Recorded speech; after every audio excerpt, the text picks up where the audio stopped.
ఒక్కొక్క నాడు ఎంత చిత్రమైన సమస్యలు వస్తాయంటే పీఠాధిపతులకి సన్యాసికి ఆ సమస్య ఉండదు. పీఠాధిపతికి ఉండే సమస్యలు వేరు. పరమాచార్యులు వారు చెప్పుకు బాధపడుతుండేవారు పీఠాధిపత్యం అంటే సామాన్యం కాదని. వారికి ఒకనాడు వంటవాడు భోజనం వడ్డించాడు. భగవంతుడు ధర్మ సంస్థాపన కోసమని అనేకమైన అవతారములను స్వీకరిస్తూ ఉంటాడు.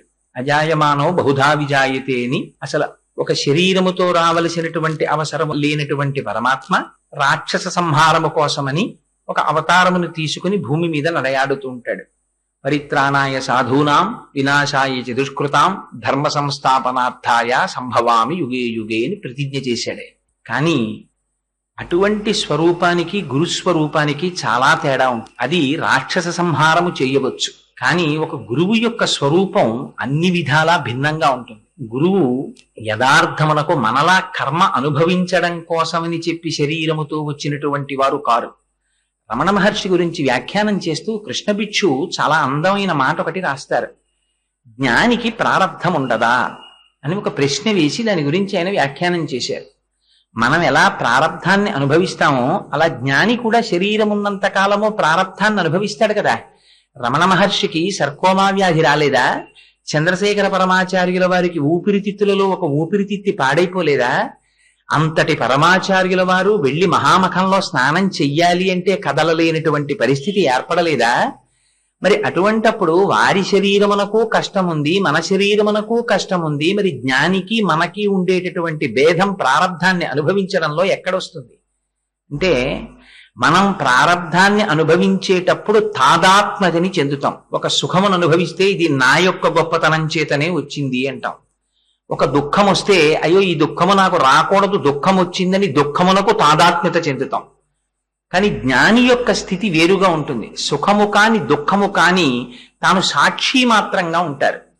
అయితే ఇలా ఉండడం అనేటటువంటిది అందరికీ అన్ని వేళలా ఆ జ్ఞాన స్థితిలో నిలబడడం అనేటటువంటిది చాలా కష్టం. ఎందుచేతనంటే ఏదో పుస్తకం చదివి అద్వైతం అంటే రెండవది లేనిది, ఉన్నది ఒక్కటే, ఒక్క ఆత్మస్వరూపమే, ఇంకేముంది కనుక అని చెప్పచ్చేమో.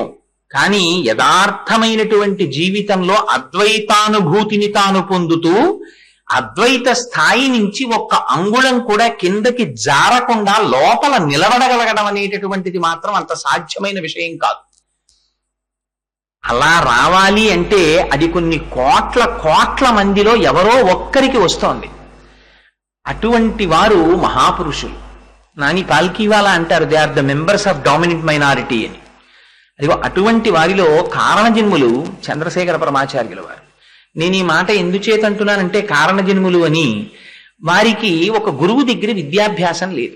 మనం చంద్రశేఖర పరమాచార్యుల వారి యొక్క చిత్రాల్ని చూస్తే సాధారణంగా మనం ఇంట్లో చూసేటటువంటి చిత్రాలన్నీ కూడా వారు కాషాయాంబరములు కట్టుకుని చేతిలో సత్యదండాన్ని పట్టుకుని ఇంతంత విభూతి రేఖలు ధరించి పాలభాగమనందు ఒక పెద్ద కుంకుమ బొట్టుతో అపరశంకరావతారంగా ఉంటారాయన. కానీ అలా కనపడేటటువంటి చంద్రశేఖర పరమాచార్యుల వారు దాదాపు 8 దశాబ్దముల పాటు కంచి పీఠాధిపత్యం వహించినటువంటి మహానుభావుడు. వారికి గురువు నిజంగా జీవితంలో లేని స్థితిలో సన్యసించవలసి వచ్చింది అని మనం తెలుసుకుంటే చాలా ఆశ్చర్యంగా ఉంటుంది. అందుకని పరమాచార్యుల వారు సన్యసించినటువంటి తీరు, సన్యసించినటువంటి స్థితిలో సన్యాస ధర్మమునందు వారు నిలదొక్కున్న తీరు, ఇది పరమాచార్యుల వారి జీవితం చదువుతుంటే చాలా ఆశ్చర్యంగా ఉంటుంది. అందుకని వారి గురించి 4 మాటలు చెప్పుకోవాలి అని అనిపించింది. గుకారశ్చంధకారస్తు రుకారస్థ నిరోధకృత్ అంధకార వినాశిత్వాత్ గురురిత్యభిధీయతే అంటుంది గురుగీత. ఎవరు అజ్ఞానమును తన యొక్క వాక్పటిమ చేత లేదా వారి యొక్క అనుగ్రహము చేత తొలగించి అనేక జన్మల నుంచి మనం పొందుతున్నటువంటి ఈ శరీర సంబంధాన్ని పోగొట్టగలిగినటువంటి వాజ్జరిని కలిగి ఉండి అజ్ఞానపు తిమిరములను పోగొట్టగలడో అటువంటి వారికి మాత్రమే గురువు అని పిలుస్తారు. అటువంటి వారిలో మహానుభావులు చంద్రశేఖరులు ఒకరు. చంద్రశేఖరుల యొక్క జన్మ చాలా విచిత్రమైనటువంటి స్థితి. ఎందుచేత అంటే వారి తాతగారి పేరు గణపతి శాస్త్రి గారు. ఆ గణపతి శాస్త్రి గారికి 3 కుమారులు. 3 కుమారులలో పెద్దవారి పేరు సుబ్రహ్మణ్య శాస్త్రి గారు. ఆ సుబ్రహ్మణ్య శాస్త్రి గారికి మళ్ళీ 5 కుమారులు. కంచి పీఠంలో ఉన్నటువంటి పరంపరలోను చంద్రశేఖర పరమాచార్యుల వారి ఇంటిలోనూ ఒకే రకమైన పోలిక ఒకటి కనపడుతుంది ఒక విషయంలో. ఇక్కడ కూడా వారి తాతగారి పేరు పెద్ద కుమారుడికి పెట్టుకున్నారు. ఇది సాధారణంగా ప్రత్యేకించి కృష్ణా గోదావరి నదీ పరివాహక ప్రాంతములలో సర్వసామాన్యమైనటువంటి విషయం. తాతగారి పేరు పెట్టుకుంటూ ఉంటారు. అందుకని తాతగారి పేరైనటువంటి గణపతి శాస్త్రి గారి పేరు సుబ్రహ్మణ్య శాస్త్రి గారు తన పెద్ద కుమారుడికి పెట్టుకున్నారు. ఆ సుబ్రహ్మణ్య శాస్త్రి గారు చదువుకున్నది మెట్రికులేషన్ ఫస్ట్ క్లాస్లో పాస్ అయ్యారు. స్కూల్స్ ఇన్స్పెక్టర్గా ఆ రోజుల్లో తమిళనాడులో విల్లిపురంలో పనిచేస్తూ ఉండేవారు. ఒక కుమారుడు కుమారుడు కాడు, ఒక కన్ను కన్ను కాదు అని స్వామిమలైలో ఉన్నటువంటి స్వామినాథుడికి మొక్కుకున్నారు. స్వామి నాకు వేరొక కుమారుణ్ణి కూడా కటాక్షించు అని. ఆ స్వామి అనుగ్రహంగా జన్మించినటువంటి రెండవ కుమారుడనేటటువంటి దీక్ష చేత రెండవ కుమారుడికి స్వామినాథుడు అని పేరుంచారు. ఇద్దరు కుమారుల తర్వాత వేరొక ముగ్గురు కుమారులు కలిగారు. వారే వరుసగా ఒకరు సాంబమూర్తి శాస్త్రి, వేరొకరు సదాశివ శాస్త్రి, వేరొకరు కృష్ణమూర్తి శాస్త్రి. అలా గణపతి శాస్త్రి, స్వామినాథ శాస్త్రి, సాంబశివ శాస్త్రి, సదాశివ శాస్త్రి, కృష్ణమూర్తి శాస్త్రి అనే 5 కుమారులు సుబ్రహ్మణ్య శాస్త్రి గారికి. 5 కుమారుల తర్వాత ఒక ఆడపిల్ల పుట్టింది. ఆవిడికి లలితాంబిక అని పేరు పెట్టుకున్నారు. ఈ 5 కుమారులలో పెద్దవారు గణపతి శాస్త్రి గారు, రెండవ వారు స్వామినాథ శాస్త్రి గారు. ఈ స్వామినాథుడే భవిష్యత్ కాలమునందు చంద్రశేఖర పరమాచార్యుల వారు అయ్యారు. ఎంత చిత్రమైనటువంటి స్థితి అంటే, ఆ పిల్లవాడు పుట్టిన తరువాత మాటలు మాట్లాడుతుంటే మనం పంచవన్నెల చిలుక మాటలు అంటుంటాం. పంచవన్నెల చిలుక మాట్లాడితే ఎంత అందంగా ఉంటుందో అంత అందంగా మాట్లాడేవారట చిన్నప్పటి నుంచి. అలా మాట్లాడతాడు కనుక వాళ్ళది కర్ణాటక నుంచి వచ్చినటువంటి కుటుంబం కనుక కన్నడ భాషలో గిని అంటే పంచవన్నెల చిలుక అని పేరు. అందుకని గిని గిని అని పిలుచుకుంటూ ఉండేవారు ఆ పిల్లవాడిని. ఆ పిల్లవాడు ముద్దులు మూట కడుతూ చక్కటి మాటలు మాట్లాడుతూ తల్లిదండ్రులతో సంతోషంగా కాలం గడుపుతున్నాడు. అలా గడుపుతుండగా వాళ్ళ నాన్నగారికి తరచు బదిలీలు జరుగుతుండేవి, ప్రభుత్వోద్యోగంలో ఉన్నారు కనుక. అందుచేత విల్లిపురం, తిండివనం, చిదంబరం, ఫిరంగిపురం మొదలైన అనేక ప్రాంతాల్లో తిరుగుతుండేవాడు. ఎవ్వరికీ జీవితంలో తటస్థించనటువంటి ఒక సంఘటన, అట్లాంటి సంఘటన జరిగినా దానిలోంచి అంతటి ప్రేరణ పొందడానికి కావలసినటువంటి అవకాశము లేనటువంటి స్థితిలో 3వ సంవత్సరంలో స్వామినాథుడి జీవితంలో ఒక మహోత్కృష్టమైన సంఘటన జరిగింది. ఒకరోజు రాత్రి తల్లిదండ్రులతో పిల్లవాడు నిద్రపోతున్నాడు. నిద్రపోతుంటే వీళ్ళు కాపరం ఉంటున్నటువంటి పక్క ఇంట్లో పెద్ద అలజడి వినపడింది. ఆ ఇంటిలో ఉంటున్న వారు ఇంటికి తాళములు వేసి ఊరు వెళ్ళారు. లోపల గిన్నెలన్నీ మూట కడుతున్నట్టుగా, గిన్నెలు మీద పడిపోతున్నట్టు, కింద పడిపోతున్నట్టు పెద్ద చప్పుడు. అయితే ఇంట్లోకి ఎవరో దొంగలు ప్రవేశించారు. ఏ విధమైన భయం లేకుండా ఇంట్లో ఉన్న సామానంతా మూట కట్టేస్తున్నారని ఒక్కరూ వెళ్ళి ఎదిరించడానికి వీలు లేదు. సందులో ఉన్న వాళ్ళందరూ బయలుదేరి ఎవరి చేతికి దొరికినటువంటి ఆయుధం వాళ్ళు పట్టుకుని రండి, వెళ్ళి ఆ తలుపులు పగలగొట్టి లోపల ఉన్నటువంటి దొంగల్ని పట్టుకుందామని వెళ్ళారు. ఎప్పటికో అప్పటికి దొంగలు పని పూర్తి చేసుకుని బయటికి రావాలి కదా, అందుకని ఆ ద్వారం దగ్గర ఎదురు చూస్తున్నారు ఊళ్ళో ఉన్న వాళ్ళందరూ. ఎంతకీ లోపలున్న దొంగలు బయటికి రారు కదా, లోపల చప్పుడు ఎక్కువైపోతోంది. ఇంతసేపు చప్పుడు చేస్తారా దొంగలు ఎక్కడైనా, పైగా ఈ బయట ఇంత పెద్ద కోలాహలం వినపడుతుంటే. కాబట్టి ఇది దొంగతనం కాదు, లోపల దొంగలు లేరు, ఏదో ఒక విచిత్రమైన పరిస్థితి ఏర్పడింది అని నిర్ణయించుకొని మొత్తానికి ఆ వీధిలో ఉన్న వాళ్ళల్లో కొంతమంది సాహసవంతులైన వాళ్ళు తలుపులు పగలగొట్టి లోపల చూశారు. చూస్తే ఆ ఇంటిలో ఉన్నటువంటి వాళ్ళు ఊరు వెళ్ళిపోయే ముందు ఒక పాత్రలో బెల్లపు పాకాన్ని కాచుకుని ఆ పానకాన్ని వేరొక మధుర పదార్థంలోకి కలుపుకుని మిగిలిపోయిన పానకాన్ని కడక్కుండా పాత్రని విడిచిపెట్టి వెళ్ళిపోయారు. ఆ పాత్రకి మూతి ఇరుగ్గా ఉంది, లోపల విశాలంగా ఉంది. ఒక పిల్లి ఆ ఇంట్లో ప్రవేశించి ఆ పాకం కోసమని తలని బలవంతంగా లోపల పెట్టింది, పాకం నాకేసింది. పిల్లి కళ్ళు మూసుకుని పాలు తాగుతుంది అని ఒక సామెత కదా. నాకేసిన తరువాత అందులోంచి తలని బయటికి తీసుకోవాలనుకుంది, కానీ ఆ తల బయటికి రాలేదు. పాత్రలో తల ఉండిపోయినటువంటి పిల్లికి భీతాహం పుట్టి అటువైపు ఇటువైపు దూకడం మొదలెట్టింది. ఆ తలకున్నటువంటి గిన్నె చాలా దట్టమైనటువంటి లోహంతో చేయబడింది. అది వెళ్ళి అన్ని గిన్నెలకి తగులుతోంది, పిల్లి కింద పడుతోంది, లేస్తోంది, బిందెలు కింద పడిపోతున్నాయి, పెద్ద చప్పుడు వస్తోంది. దాని తల దూరిపోయినటువంటి పాత్ర ఊడి కింద పట్టలేదు. సరే, అప్పుడు ఈ లోపలికి వెళ్ళిన వాళ్ళందరూ ఆ పిల్లి పరిస్థితిని చూసి బెదిరిపోయిన పిల్లి కనుక పట్టుకోవడానికి వీలు లేకుండా ఉంది. మొత్తానికి దాన్ని పట్టుకున్నారు. పిల్లిని ఓ స్తంభానికి వేసి కట్టి నలుగురు కలిసి దాన్ని తలకొన్న పాత్ర లాగేశారు. ఆఖరిగా పిల్లి ముఖానికి ఉన్నటువంటి పాత్ర ఊడిపోయింది.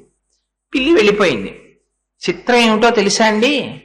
ఈ పాత్రలో ముఖం దూర్చుకున్నటువంటి పిల్లి యొక్క వృత్తాంతాన్ని ఆనాడు చూసినటువంటి వాళ్ళు కొన్ని రోజుల పాటు చెప్పుకుని నవ్వుకున్నారు. ఒక 3 సంవత్సరముల బాలుడు స్వామినాథుడు మాత్రం ఈ సంఘటన గురించి రాత్రి పడుకుని ఆలోచించాడు. సమస్త మానవాళి ఆశ అనబడేటటువంటి పాత్రలో ఇలాగే ఇరుక్కుంటోంది. ఇరుక్కుని దారి తెన్ను కనపడక కొట్టుకుంటున్నారు. ఈనాడు పిల్లికి జరిగినది నా జీవితానికి పెద్ద తేడా ఏమిటి? శంకరులు అంటారు భజగోవిందంలో, నళినీదలగత జలమతి తరళం తత్తజ్జీవితమతిశయ చపలం విద్యుర్వ్యాధ్యభిమానగ్రస్తం లోకం శోకచ హంత సమస్తం అంటారు. తామరాకు మీద నీటి బొట్టంతటి బుద్ధుదమైన జీవితం. ఈ జీవితంలో వీడికి ఎడతెగని అనుబంధాలు. ఆ అనుబంధాల్లో మళ్ళీ అయిన వాళ్లకు వచ్చేటటువంటి రోగాలు రొచ్చులు, వీటితో వీడి జీవితం ఇలాగే గడిచిపోతోంది. నా దృష్టిలో వీళ్ళందరూ ఏనాడో మరణించారన్నారు. ఈ ఆశాపాశముల చేత తగులుకొనబడినటువంటి జీవుల యొక్క దైన్య స్థితిని ఆ పానక పాత్రలో తలపెట్టినటువంటి పిల్లిలో చూశారు ఆ స్వామినాథుడు. చూసి ఆనాడు వారికి జీవితంలో మొట్టమొదట ఆశ అనేటటువంటి దాని మీద అసహ్యం పుట్టింది. ఎంత చిత్రమో చూడండి. ఎక్కడ పిల్లి అందరికన్నా ఎక్కువ ఆనందం అనుభవించవలసింది ఆ సంఘటన చేత పిల్లవాడు. ఈ పిల్లవాడికి వైరాగ్యం ఏర్పడుతోంది. పెద్ద పెద్ద వాళ్ళందరూ గృహస్థాశ్రమంలో ఉన్నవాళ్ళు సంతోషంగా ఉన్నవారు ఆ కథ చెప్పుకుంటూ. ఇది జరిగిపోయిన తర్వాత ఈ కథ ఎన్ని సంవత్సరాలు గుర్తుపెట్టుకున్నారో తెలుసా అండి పరమాచార్యులు వారు? 70వ సంవత్సరం వారికి వచ్చిన తరువాత ఒకనాడు ఉపన్యాసం చెప్తూ ఈ కథని గుర్తు తెచ్చుకుని కొంతసేపు ధ్యానమగ్నులైపోయారు. అయిపోతే ఈ సంఘటన వారు ఉపన్యాసం చెప్పి 2 రోజులు అవలేదు, వారు విడిది చేసినటువంటి ఇంట్లో పిల్లి వచ్చి మళ్ళీ పాలపాత్రలో అలాగే ముఖం దూర్చేసింది. దూరిస్తే ఆశ్రమంలో ఉన్న వాళ్ళు అన్నారు, ఇదెక్కడి విచిత్రం స్వామి, మీరు మొన్నటి రోజున ఉపన్యాసంలో ఈ విషయం చెప్పారు, మళ్ళీ ఇప్పుడు ఇదిగో ఇటువంటి సంఘటన జరిగింది. మేము ఇంకెప్పుడూ కూడా పిల్లులు పాత్రలో ముఖం పెట్టకుండా మరచెంబులు తీసుకొచ్చి ఆ మరమూతలు బిగిస్తా ఉన్నారు.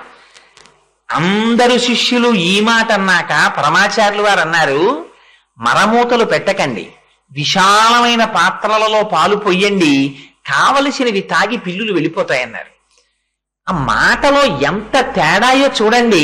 పాలెలా దాచుకుందామని ఆశ్రమంలో ఉన్న వాళ్ళు చూసుకుంటున్నారు. వాళ్ళందరూ పరమాచార్యులు వారి చుట్టూ చేరిన వాళ్ళు.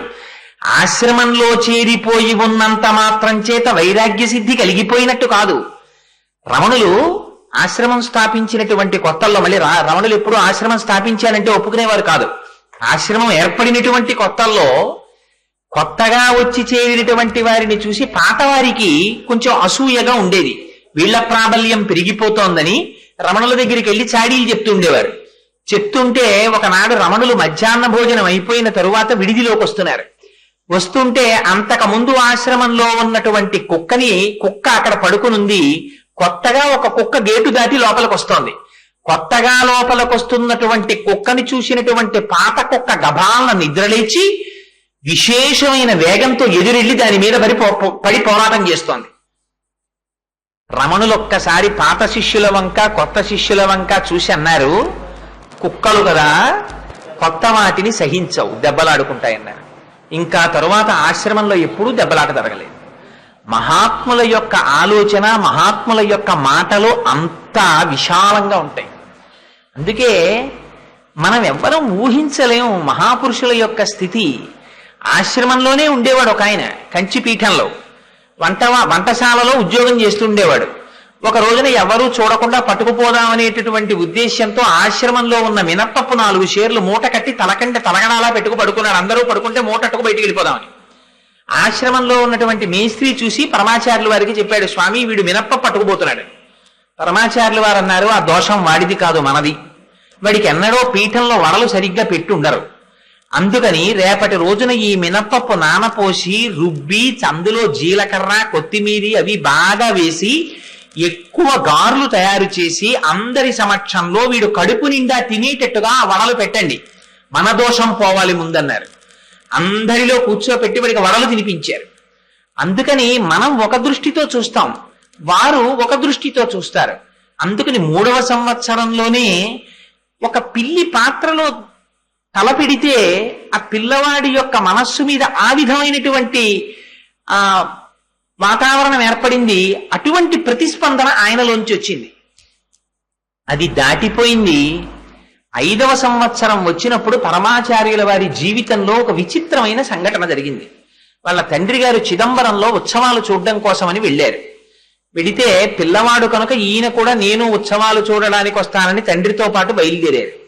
బయలుదేరితే నువ్వు రావద్దన్నారు, వీలు లేదు, నేను వస్తానన్నారు, ఇంట్లో బంధువులు ఉన్నారని భార్యని విడిచిపెట్టి ఆ పిల్లవాడిని తీసుకుని సుబ్రహ్మణ్య శాస్త్రి గారు చిదంబరం వెళ్ళారు.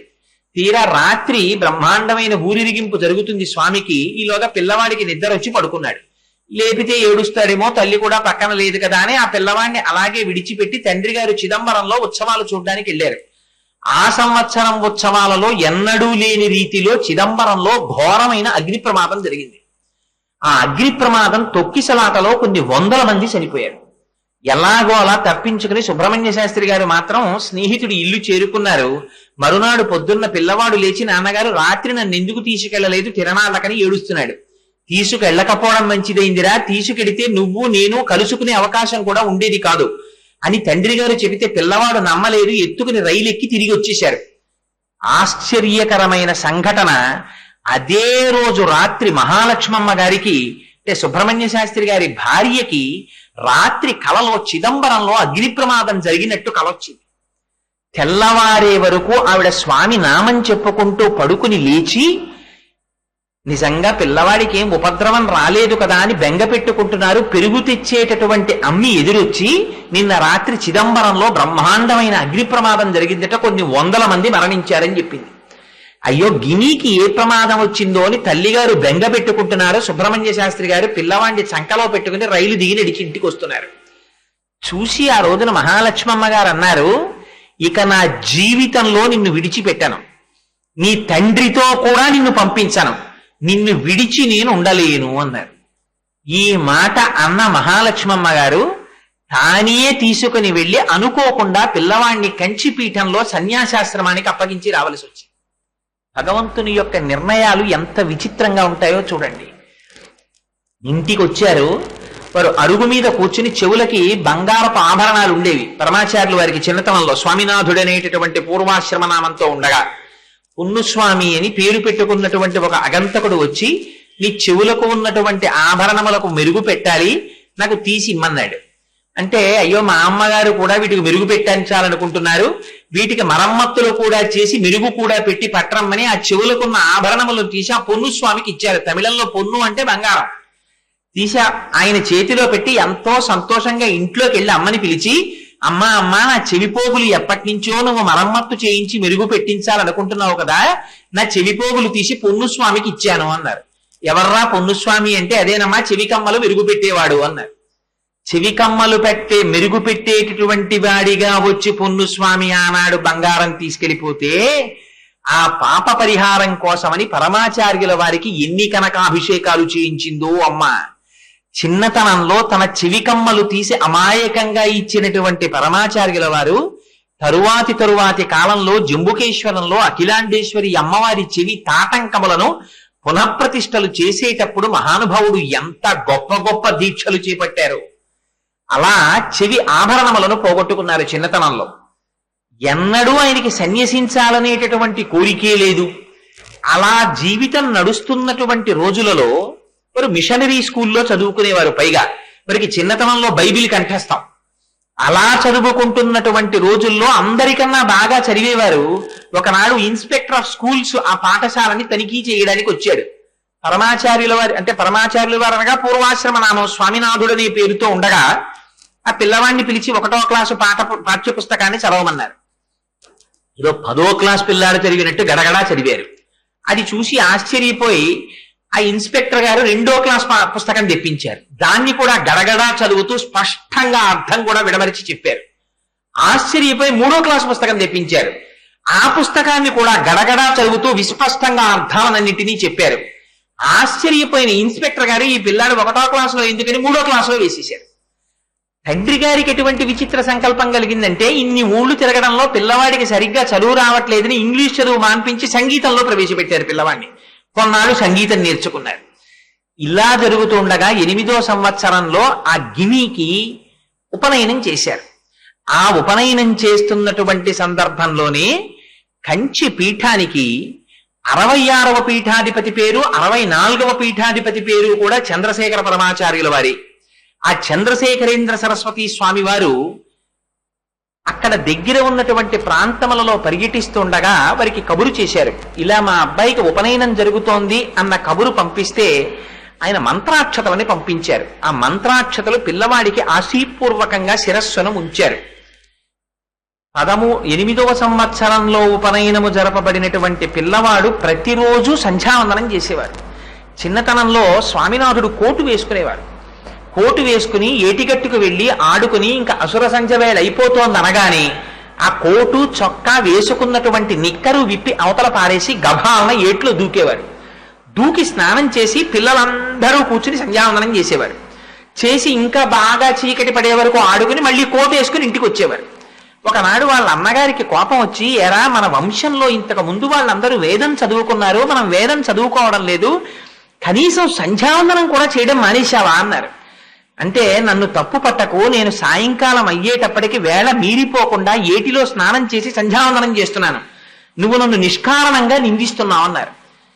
సంస్కృతిలో ఎంత తేడాయో చూడండి. ఇవాళ చిన్న చిన్న పిల్లల్ని కూడా కూర్చోపెట్టుకుని పెద్దవాళ్ళు నాన్న సారీ నాన్న, ఏమనుకోకు నాన్న, సారీ నాన్న అని బతిమాలుతుంటారు. చిన్న పిల్లవాడి దగ్గరికి వెళ్ళి పెద్దవాళ్ళు సారీ చెప్పడం అన్నది మన సంస్కృతిలో లేదు. అలా చెప్పకూడదు. పిల్లవాడు సంధ్యావందనం చేసినా కూడా అధిక్షేపించానని అన్నగారు గణపతి శాస్త్రి గారు పూజామందిరంలోకి వెళ్ళి లెంపలేసుకుని నమస్కారం చేశారు. పిల్లవాడిని నిష్కారణంగా మందలిస్తే పెద్దలు పూజామందిరంలో క్షమార్పణ చెప్పేవారు పూర్వం.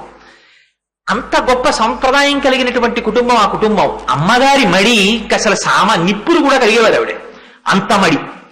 అటువంటి కుటుంబంలో పుట్టినటువంటి వారు ఒకనాడు, నేను చెప్పానే వీరికి కూడా సన్యాసాశ్రమం తర్వాత చంద్రశేఖరేంద్ర సరస్వతి అన్న పేరే ఉంచబడింది. కానీ ఇప్పుడు నేను చెప్తున్న చంద్రశేఖరేంద్ర సరస్వతి గిని కారు, 66వ పీఠాధిపతి అయినటువంటి చంద్రశేఖరేంద్ర సరస్వతి. ఆ చంద్రశేఖరేంద్ర సరస్వతి స్వామి వారు ఒకనాడు దగ్గర గ్రామంలో విడిది చేసి ఉన్నారు. వారు భూత భవిష్యత్ వర్తమాన కాలములు తెలిసినటువంటి యోగి పుంగవులు. వారి దర్శనం కోసమని తండ్రి గారైనటువంటి సుబ్రహ్మణ్య శాస్త్రి గారు ఈ గినిని తీసుకుని వెళ్ళారు. వెళితే చంద్రమౌళీశ్వరారాధన జరుగుతోంది. ఆ రోజులలో పీఠాధిపతులు చంద్రమౌళీశ్వరారాధన చేస్తుంటే ఎంత తాదాత్మ్యతతో చేసేవారంటే, పైగా కంచిలో ఉన్నటువంటి శివలింగం యోగలింగం. దాన్ని శంకర భగవత్పాదాచార్యుల వారు కైలాసం నుంచి తీసుకొచ్చినటువంటి 5 లింగములలో ఒక లింగం ఇప్పటికీ కంచి పీఠంలో పూజింపబడుతుంది. ఆ లింగాన్ని పూజించేటటువంటి పీఠాధిపతి అయినటువంటి సన్యాసి వివాహము లేకుండా బాల్యము నుంచే సన్యసించిన వాడై ఉండాలి. కంచి పీఠానికి అదో నియమం ఉంది. అందుకని 9 కాలముల యందు కూడా పూజ చేస్తుండేవారు, 6 కాలముల యందు పూజ చేస్తుండేవారు. ఆ యోగలింగానికి అర్చన చేసేటప్పుడట ఆనాడు పీఠాధిపతుల చేతులలోకి ఒకవేళ 3 ఆకులు లేనటువంటి మారేడు దళములు 2 ఆకులున్నవి 1 ఆకు ఉన్నవి చేతిలోకొచ్చినా వారు చెయ్యి చాపి ఆ బిల్వదళాలు ఇలా పట్టుకుని తిప్పి చంద్రమౌళీశ్వర లింగం మీద వేస్తుంటే 3 ఆకులున్నవి లింగం మీద పడేవిట, 3 ఆకులు లేనివి వెనక్కి జారిపోయేవిట. అసలు ఆ చంద్రమౌళీశ్వరారాధన చూడడానికి కొన్ని వేల మంది వెళ్ళి చూసేవారు. వారు ఆరాధన చేసిన తర్వాత అమ్మవారి వంక చూసి కన్నుల వెంట నీరు కారుస్తూ తాదాత్మ్యత చెందుతూ అలా ఉండిపోయేవారు. అసలు ఆ చంద్రమౌళీశ్వరారాధన జరుగుతుండగా పీఠాధిపతులలో వచ్చేటటువంటి వర్చస్సులో ఉన్న మార్పు చూడడానికి తండోపతండాలుగా వెళ్ళి చూసేవారు. అంత గొప్పగా ఉండేది ఆ పీఠాధిపతులు, వాళ్ళ నియమాలంటే ఆ రోజుల్లో. అందుకని అదిగో అలాంటి శక్తి కలిగినటువంటి చంద్రశేఖరేంద్ర సరస్వతి స్వామివారు దగ్గరగా ఉన్నటువంటి ఒక గ్రామంలో చంద్రమౌళీశ్వరారాధన చేస్తుంటే దాన్ని చూడడం కోసమని సుబ్రహ్మణ్య శాస్త్రి గారు తన కుమారుడైన గినితో కలిసి బయలుదేరి వెళ్ళారు. వెడితే చిత్రం ఏమిటంటే కొన్ని వేల మంది కూర్చుని ఉన్నారు. ఇన్ని వేల మంది కూర్చుని ఉండగా చంద్రశేఖరేంద్ర సరస్వతి స్వామి వారి చూపు ఈ పిల్లవాడి మీద పడింది. ఈ పిల్లవాడు స్వామివారిని చూశాడు. ఇది ఆయన మాటల్లోనే చెప్పాలంటే సన్యసించేసి పరమాచార్యుల వారు అయిపోయిన తరువాత ఈ మాటలు చెప్పే ముందు కొంతసేపు ధ్యానమగ్నులైపోయారు. మొట్టమొదటిసారి చంద్రశేఖరేంద్ర సరస్వతి స్వామి వారిని చూసినటువంటి గినిలో ఏదో మహత్తరమైనటువంటి ఆందోళన కలిగింది. కొన్ని జన్మలగా వారితో వీరికి సంబంధం ఉన్నట్టు, వారిని విడిచిపెట్టి ఇంక నేను ఉండలేనన్న భావన, నిరంతరము వారి పాదముల దగ్గరే ఉండాలనేటటువంటి కోరిక జనించిందిట. పిల్లవాడు అప్పటికి 10 ఏళ్లు లేవు. చంద్రమౌళీశ్వరారాధన పూర్తయింది. ఇన్ని వేల మందిలోంచి ఈ పిల్లవాడిని ఒక్కడే లోపలికి పిలిచారు ఆచార్యుల వారు. లోపలికి తీసుకెళ్లారు. ఆయన సింహాసనంలో కూర్చున్నారు. ఈ గిని ఎదురుగుండా నిలబడ్డాడు. నీకు మార్కులు బాగా వస్తున్నాయా అని అడిగారు. వస్తున్నాయి అన్నారు. నువ్వు లీడరుగా ఉన్నావా క్లాసులో అని అడిగారు. ఏదో లీడర్గా ఉన్నాను అన్నారు. నువ్వు సంధ్యావందనం చేస్తుంటావా అని అడిగారు. చేస్తూ ఉంటాను అన్నారు. ఈ 3 మాటలు చెప్పడానికి సన్యాసాశ్రమంలోకి వెళ్ళిపోయిన తరువాత చంద్రశేఖరేంద్ర సరస్వతి గుండెలు బరువెక్కిపోయి ఈ మాటలు చెప్పడానికి వారు ఎంత తడువుకు గంభీరంగా మాట్లాడారు. ఎందుకు అలా మాట్లాడవలసి వచ్చింది అని ఆ 3 ప్రశ్నలు ఎందుకు పరమాచార్యులు వారి జీవితాన్ని తదనంతర కాలంలో మార్చాయి అన్నదానికి సభలో ఉన్న పండితులు అనేక అర్థాలు చెప్పారు. చెప్తే పరమాచార్యులు వారు అన్నీ వినన్నారు. మీరు మహాపండితులు, ప్రతి చిన్నదానికి పెద్ద పెద్ద అర్థాలు తీయగలిగిన వారు, ఏమో అందుకన్నారో అనలేదో అన్నారంతే. అంతరార్థాన్ని మాత్రం వారి ముఖత వారు చెప్పలేదు. ఒక అవ్యాజమైనటువంటి ఆనందాన్ని పొందారు. తండ్రి గారిని పిలిచి ఒక చిత్రమైన మాట చెప్పారు చంద్రశేఖరేంద్ర సరస్వతి స్వామి వారు. ఈ పిల్లవాణ్ణి నీతో తీసుకురాకపోయినా పిల్లవాణ్ణి ఒక్కడిని ఆశ్రమానికి పంపిస్తుండు. పిల్లవాడికి ఎన్నేళ్ళండి? 10 ఏళ్ల లోపు. ఆశ్రమాలకు ఎవరెడతారు? ఇవాల్టి రోజుల్లో అయితే అసలు ఉపన్యాసానికి వెళ్ళాలంటేనే ఇప్పుడు ఎందుకండి ఉపన్యాసాలు అంటారు. ఇంకా ఆశ్రమానికి వెళ్ళాలంటే ఎంత వయస్సు ఉంటే వెళ్ళాలి. అలాంటి రోజులలో 10 ఏళ్లలోపు పిల్లవాడిని పక్కన తల్లి తండ్రి లేకపోయినా తరచూ ఆశ్రమానికి పంపించమని చంద్రశేఖరేంద్ర సరస్వతి స్వామి వారు అడిగారు. సుబ్రహ్మణ్య శాస్త్రి గారు పంపించేవారు. ఈయన రోజు అస్తస్తమానం వెడుతుండేవారు, ఆశ్రమంలో కూర్చుంటూ ఉండేవారు. విచిత్రం ఏమిటంటే ఒకానొక నాడు కొన్ని వేల మంది సభలో ఉన్నారు. ఆనాడు మేనా ఎక్కి వెళ్ళిపోతున్నారు చంద్రశేఖరేంద్ర సరస్వతి స్వామి వారు చాతుర్మాస్య దీక్ష కోసమని. వెళ్ళిపోతూ కొన్ని వేల మందిలో ఎక్కడో నిలబడి నమస్కారం చేస్తూ ఉన్నటువంటి ఈ గిని అనబడేటటువంటి పిల్లవాడి వంక తీవ్రమైనటువంటి చూపు ఒకటి చూశారు. పరమాచార్యుల వారు ఎప్పటికీ ఆ చూపు గురించి చెప్తూ ఒక మాట చెప్పేవారు. పరమాచార్యుల వారంటే ఎంత మహాపురుషుడంటే, మన అదృష్టం నా దురదృష్టం ఏమిటంటే నేను చంద్రశేఖరేంద్ర సరస్వతి స్వామి వారి దర్శనం చెయ్యలేకపోయాను. నాకు అప్పుడు తెలియదు వారంత గొప్పవారని. కానీ వారు ఉండగా పుట్టి బుద్ధిరిగి పెద్దవాణ్ణి అయిన వాణ్ణి. కానీ ఎందుకనో ఈ జన్మలో నాకు ఆ అదృష్టం కలగలేదు. వారు ఉపాధిలో ఉండి కదలాడుతుండగా నేను వారి దర్శనం చేసుకోలేకపోయాను. కానీ ఎందరో వారి దర్శనం చేసి ఆనందం అనుభవించారు. ఆ పరమాచార్యుల వారు ఏదైనా ఒక విషయం మీద మాట్లాడవలసి వస్తే పుస్తకాలు చదవడం అవి చేసేవారు కాదు. ఇప్పటికీ పరమాచార్యుల వారితో సన్నిహిత సంబంధాలు కలిగినటువంటి పెద్దలు, వృద్ధులైపోయినటువంటి వారు కొంతమంది నాకు తెలుసు. వారు పరమాచార్యుల వారి గురించి చెప్తూ ఉంటారు. ఎప్పుడైనా ఒక శ్లోకానికి వ్యాఖ్యానం చెప్పవలసి వస్తే పరమాచార్యుల వారి ఉపన్యాసాలు కూడా, వారి అనుగ్రహ భాషణాలు కూడా చాలా చిత్రంగా ఉండేవి. నాకు ఇందాక నాతో తిమ్మాజీరావు గారు మాట్లాడుతుంటే పరమాచార్యుల వారే స్ఫురించారు. ఒకనాడు సభలో వేదము అన్న మాట గురించి మాట్లాడవలసి వచ్చింది. అది ధారావాహిక అనుగ్రహ భాషణం చేశారు పరమాచార్యుల వారు. వేదము గురించి, వేదము 3, వేదము 4, వేదం అంటే ఏంటి, వేదంలో ఏం చెప్పారు, ఋగ్వేదం ఏంటి, యజుర్వేదం ఏంటి, సామవేదమేమి, అధర్వణ వేదమేమి, ఆ వేదములో ఏ ఋషులు చెప్పారు, ఎందుకు ఆ పేర్లు వచ్చాయి, ఆ పేర్లు పెట్టడం వెనక రహస్యం ఏమిటి, పరమాచార్యుల వారు చెప్తుంటే చిత్రం ఏమిటో తెలుసా అండి? మళ్ళీ ఇలా చెప్పగలిగినటువంటి వాడు మనకి దొరుకుతాడా అని ప్రపంచ వ్యాప్తంగా 150 భాషలలోకి మరునాడు అనువదింపబడేది ఆయన ఉపన్యాసం. వాషింగ్టన్ పోస్టుతో సహా అన్ని పేపర్లలో పడితే ప్రపంచవ్యాప్తంగా చదివి పరమాచార్యుల వారి దర్శనానికి across the length and breadth of the globe వచ్చి వారి దర్శనం చేసుకుని వేదం గురించి, ఉపనిషత్తు గురించి, ఈ కర్మభూమి గురించి, గీత గురించి దాసోహం అయిపోయారు అందరూ. అది పరమాచార్యుల వారి శక్తి అంటే. వారు ఒక్క శ్లోకానికి సుధా సింధో మధ్యే సురబెటపి వాటీ పరివృతే. ఈ మధ్య కాలంలో నేను పంచరత్న స్తోత్రానికి వ్యాఖ్యానం చేస్తుంటే వారితో కలిసి కొన్నాళ్ళు ఆయనతో పాటుగా ఆయన యొక్క సంచారంలో వెళ్లే అదృష్టాన్ని పొందినటువంటి ఒక మహాపురుషుడు నాతో ఒక మాట అన్నారు. కోటేశ్వరరావు గారు ఒకసారి అమలాపురం వచ్చారండి పరమాచార్యులు వారు. వారి దగ్గరికి వెళ్ళి పండితులు కూర్చుని మాట్లాడుతూ, స్వామి ఇవాళ మీ ముఖతః శ్లోకానికి వ్యాఖ్యానం వినాలనుంది, ఆ శ్లోకానికి వ్యాఖ్యానం చేసి మమ్మల్ని అనుగ్రహించరా అని అడిగారట వేదిక ఎక్కుతుంటే. వారు వేదిక ఎక్కి కూర్చుని సుధా సింధోర్ మధ్యే సురవిటపి వాటీ పరివృతే అని కళ్ళు మూసుకుని ఒక 10 నిమిషాలు ధ్యానం చేసేవారట.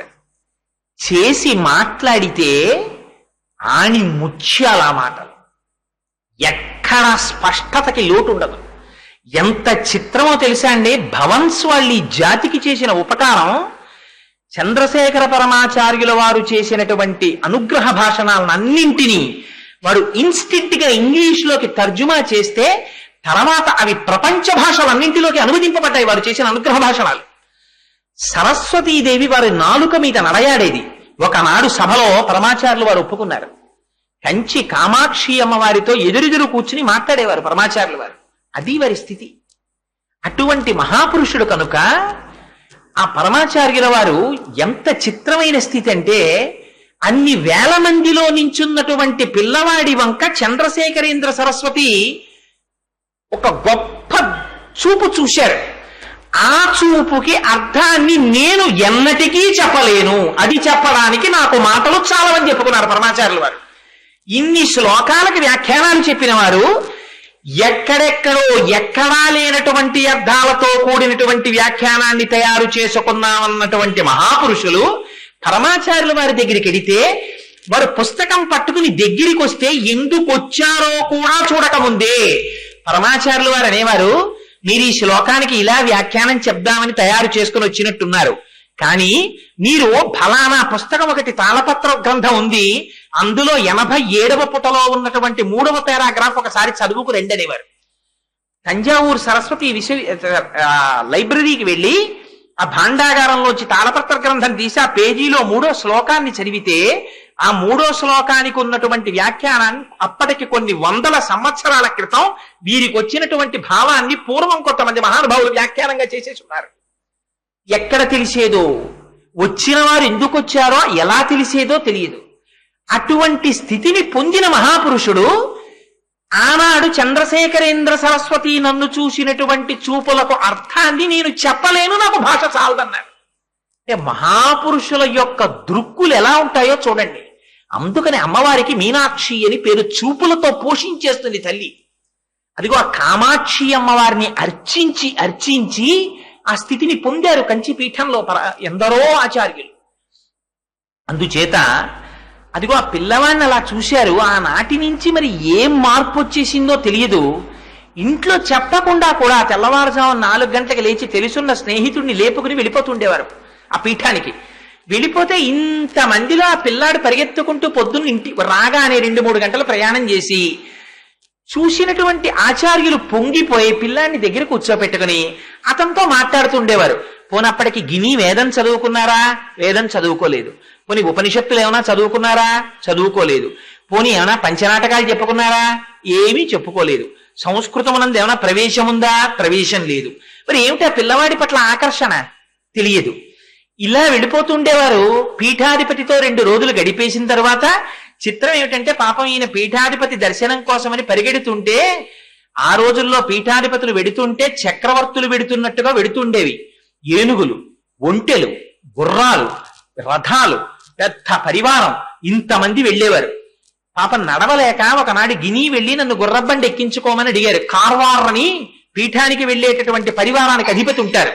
అడిగితే ఆయన అన్నారు, శ్రీపీఠపు పరివారమునకు తప్ప గుర్రపు బండ్లు వేరొకరికి ఉపయోగించడానికి వీల్లేదు, నిన్ను ఎక్కించుకోమన్నారు. 11 ఏళ్ల పిల్లాడు కాలినడకన పరిగెత్తుకుంటూ అక్కడికి వెడితే ఆ విడిది చేసినటువంటి స్వామివారు చూసి పొంగిపోయి కార్వారిని పిలిచి గుర్రపు బండి ఎక్కించి 2 రోజుల తర్వాత ఇంటికి పంపించారు ఆ పిల్లాడిని.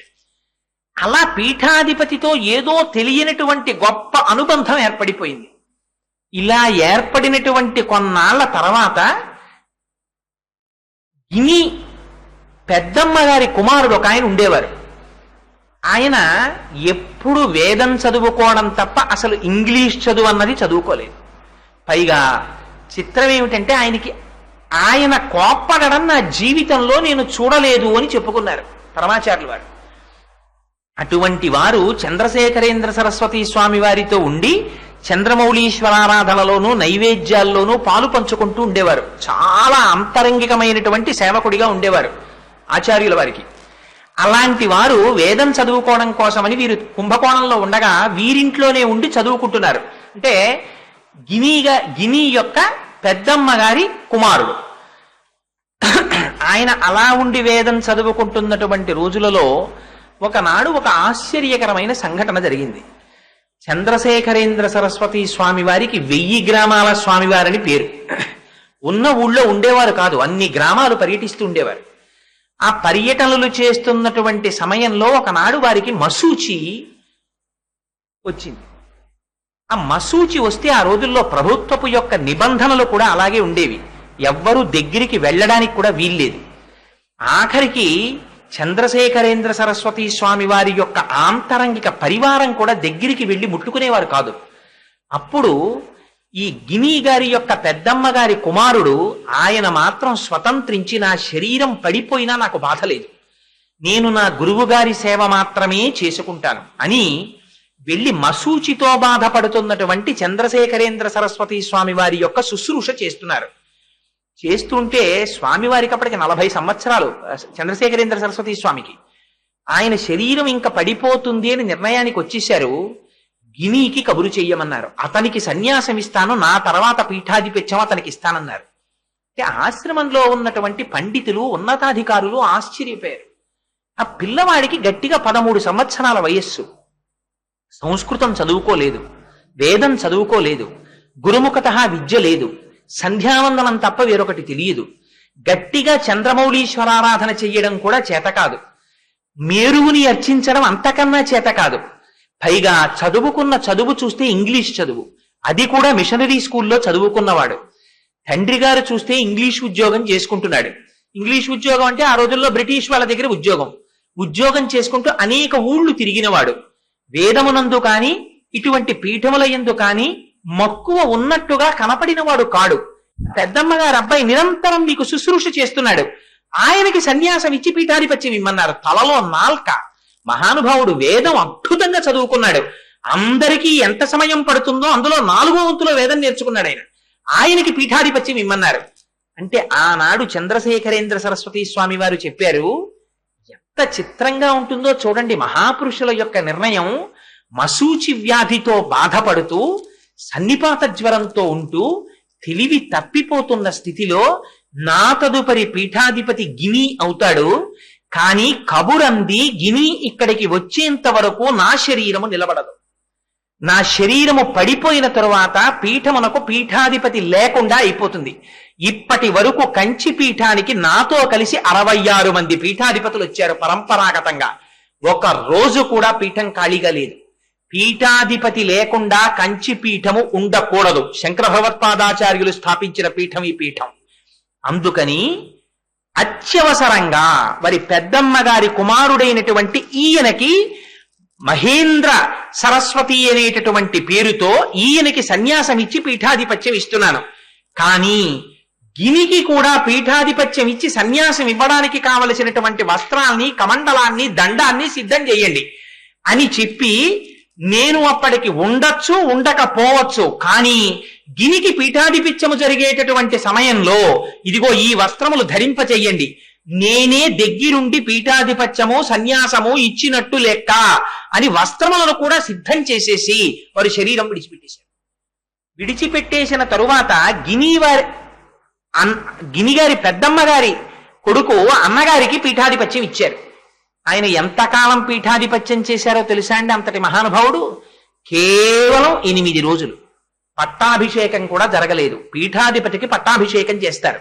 చక్రవర్తికి ఎలా పట్టాభిషేకం జరుగుతుందో అలా చేస్తారు. ఆ పట్టాభిషేకం జరగక ముందే 8 రోజులలో ఈయనకి కూడా మసూచి వచ్చేసింది.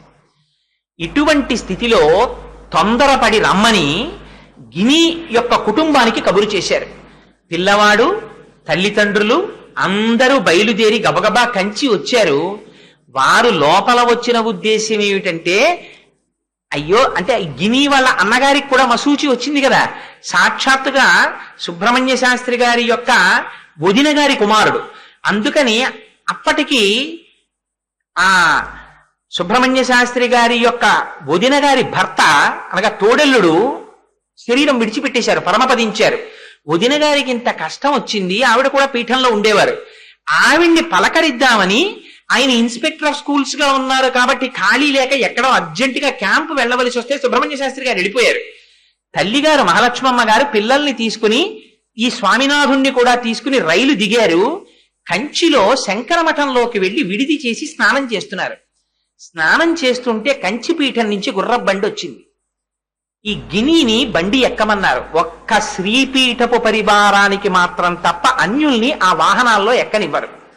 ఆ బండి ఎక్కించుకున్నారు. పీఠానికి తొందరగా తీసుకురమ్మన్నారు అని ఎక్కించారు. ఎక్కించి తీసుకువెడుతున్నారు. తీసుకెడుతుంటే 13 ఏళ్ల పిల్లవాడప్పటికైనా స్వామినాథుడు ఆయన అనుకున్నాడు, మా అన్నయ్యకి మసూచి వచ్చింది కదా, నన్ను రమ్మన్నారులా ఉంది, అయినా మసూచి వచ్చిన అన్నయ్య దగ్గరికి నేను ఎలా వెడతాను? అన్నయ్య చంద్రమౌళీశ్వరారాధన చేస్తూ ఉండగా, నైవేద్యం పెడుతూ ఉండగా, పీఠాధిపత్యం చేస్తూ ఉండగా నేను చూడాలనుకున్నాను. ఇప్పుడు నేను వెళ్ళి ఏ సేవ చేయగలను పీఠానికి? నన్ను ఎందుకు పిలిపించారు అనుకుంటున్నారు 13 ఏళ్ల పిల్లాడు. ఆయనకి ఏం తెలుసు? గుర్రబండిలో కూర్చుని ఆలోచించుకుంటున్నాడు. గుర్రబండి వెళ్ళిపోతోంది, సంతోషంగా వెళ్ళిపోతున్నాడు పిల్లాడు. వెళ్ళిపోతుంటే ఆ గుర్రబండిలో కూర్చున్న పిల్లవాడు ఇప్పుడు ఎంతసేపు అయిన తర్వాత, ఎన్నాళ్ల తర్వాత మళ్ళీ మేము వెనక్కి వెళ్ళిపోతాం అన్నాడు అలవోకగా.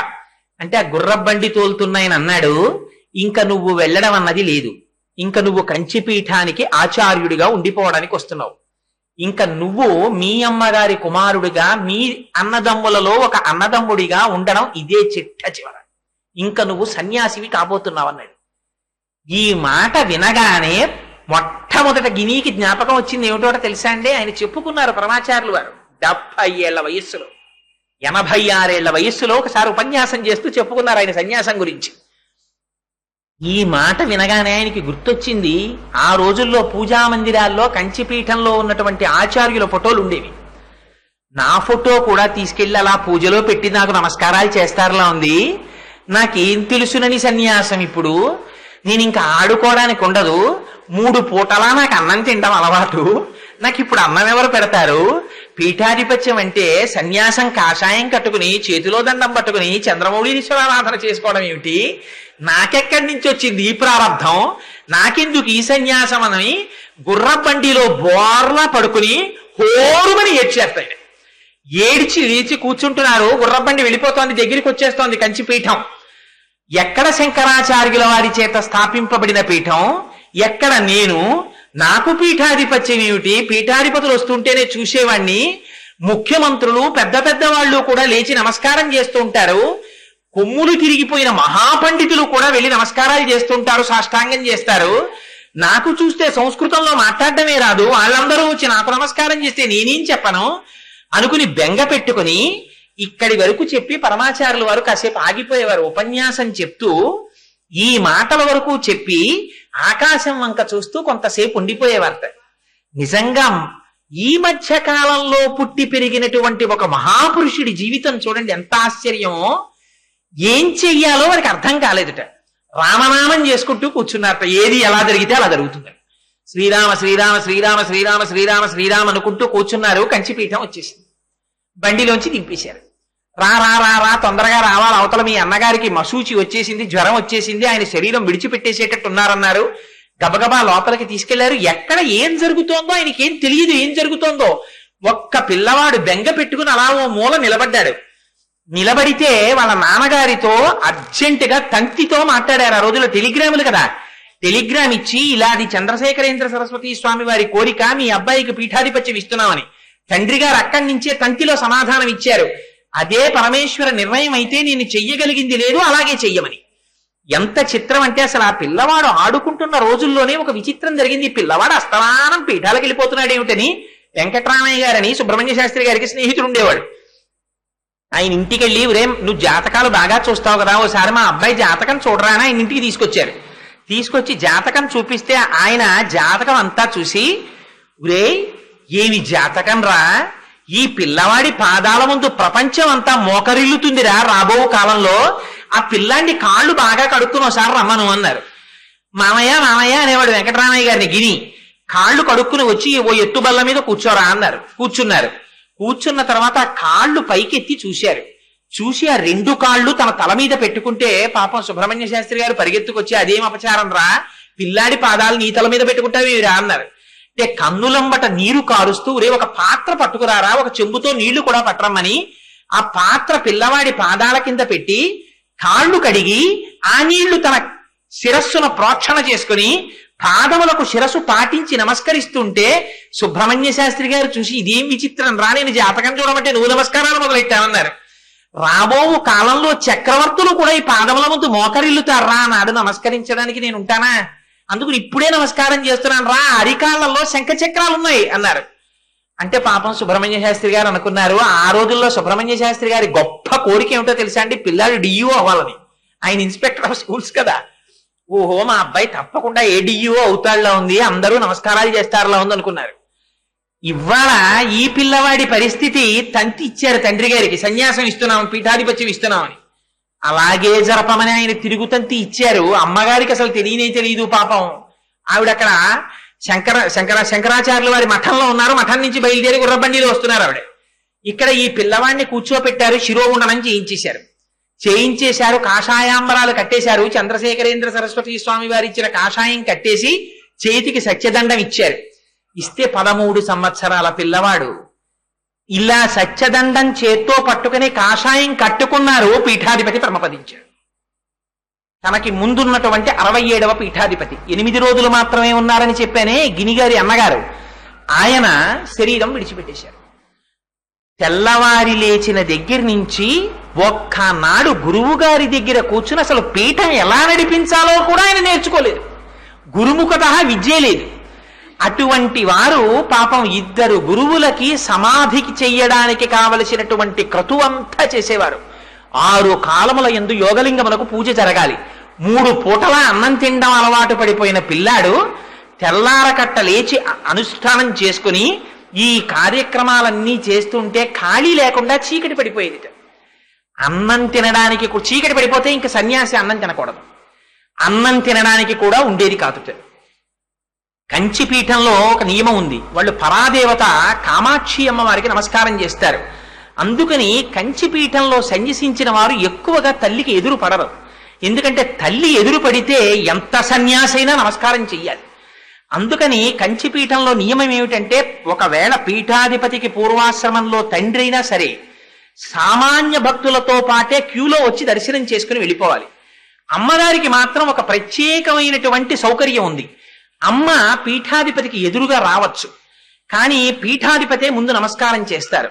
అందుకని తరచూ పీఠాధిపతులు అమ్మ యొక్క దర్శనం చేయరు. తరువాతి కాలంలో చంద్రశేఖరేంద్ర సరస్వతి స్వామి వారు పర్యటనలకు వెడితే మా అబ్బాయి ఇప్పుడు అంతంత ప్రసంగాలు చేస్తున్నట్ట విందామని వాళ్ళ అమ్మగారు వచ్చి చాటునా మాటునా వింటున్నారని తెలిస్తే అర్ధంతరంగా అక్కడి నుంచి మారిపోయి వేరే ఊరు వెళ్ళిపోయేవారు పరమాచార్యులు గారు. ఎందుకని అంటే అమ్మ ముఖంలోకి చూస్తే పూర్వాశ్రమపు వాసనలు లోపలికి మళ్ళీ వస్తాయేమో అని. 13 ఏళ్ల పిల్లవాడు సన్యాసం తీసుకుంటే పరమాచార్యులు వారు చెప్పుకున్నారు, నేను తీసుకున్న సన్యాసం వైరాగ్యంతో తీసుకున్నది కాదు. నాకు ఎందుకంటే వైరాగ్యం అంటే ఏమిటో తెలియదు అసలు ఆ వయస్సులో. పోనీ శంకరాచార్యుల వారిలా ఏ నీళ్లల్లోనో కాలికి మొసలు పట్టుకుని సన్యాసం తీసుకున్నానా అంటే అసలే తీసుకోలేదు. అలాగా నాకు అసలు సన్యాసం అంటే ఏమిటో తెలియనటువంటి రోజులలో సన్యాసం నన్ను వరించి వచ్చి పట్టుకుంది. నేను సన్యాసం తీసుకున్నాను.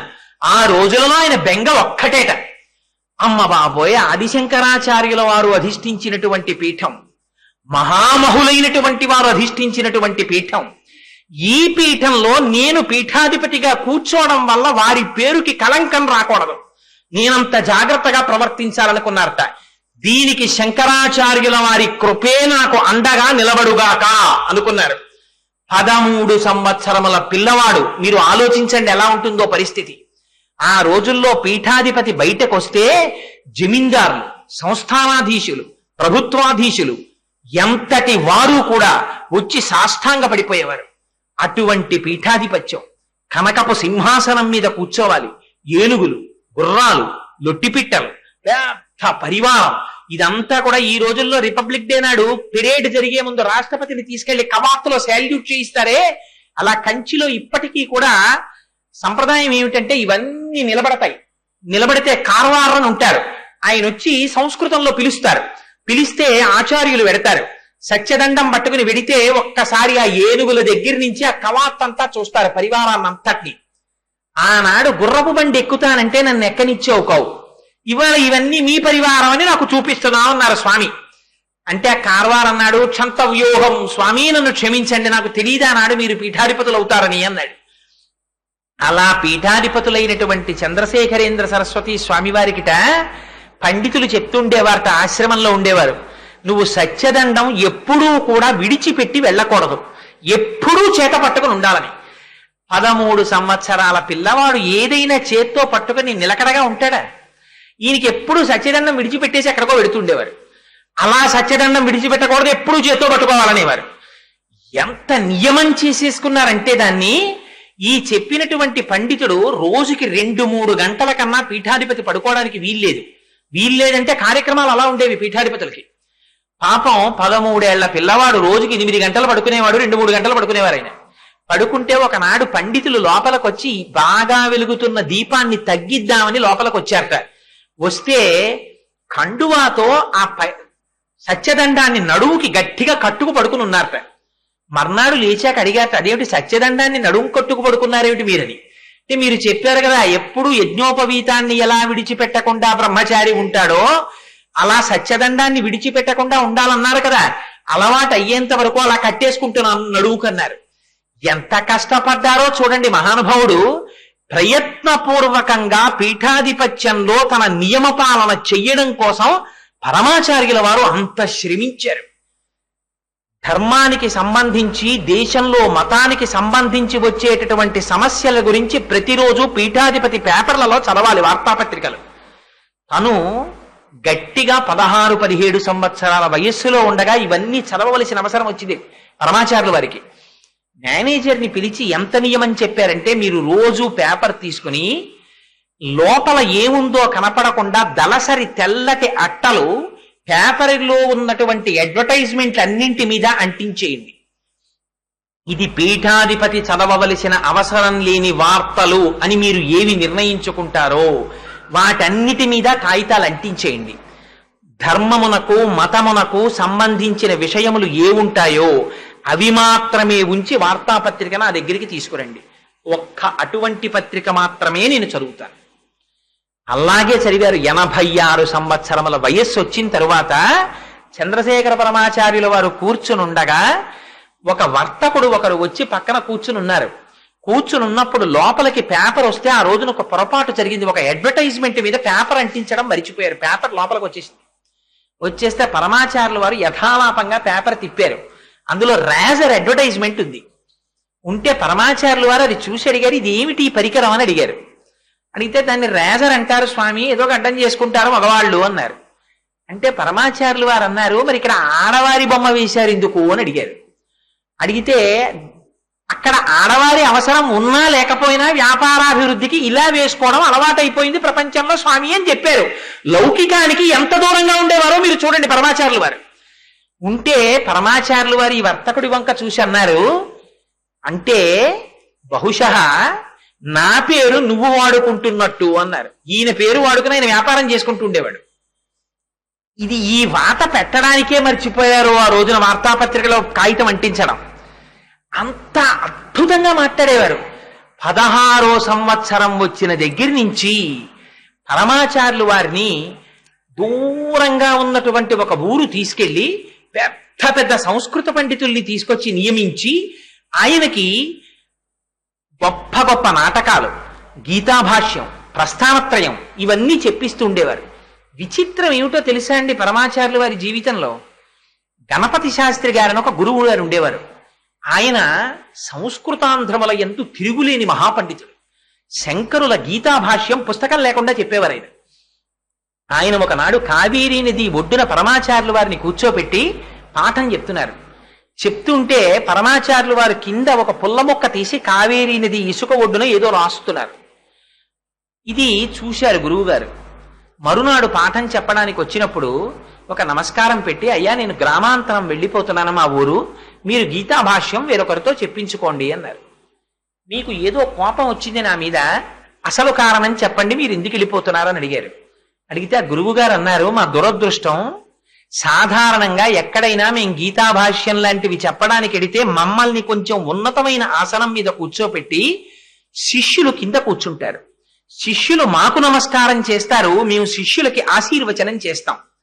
శిష్యుల్ని మేము శాసించి మాట్లాడతాం, శిష్యులు భయపడుతూ చేతులు కట్టుకుని వింటారు.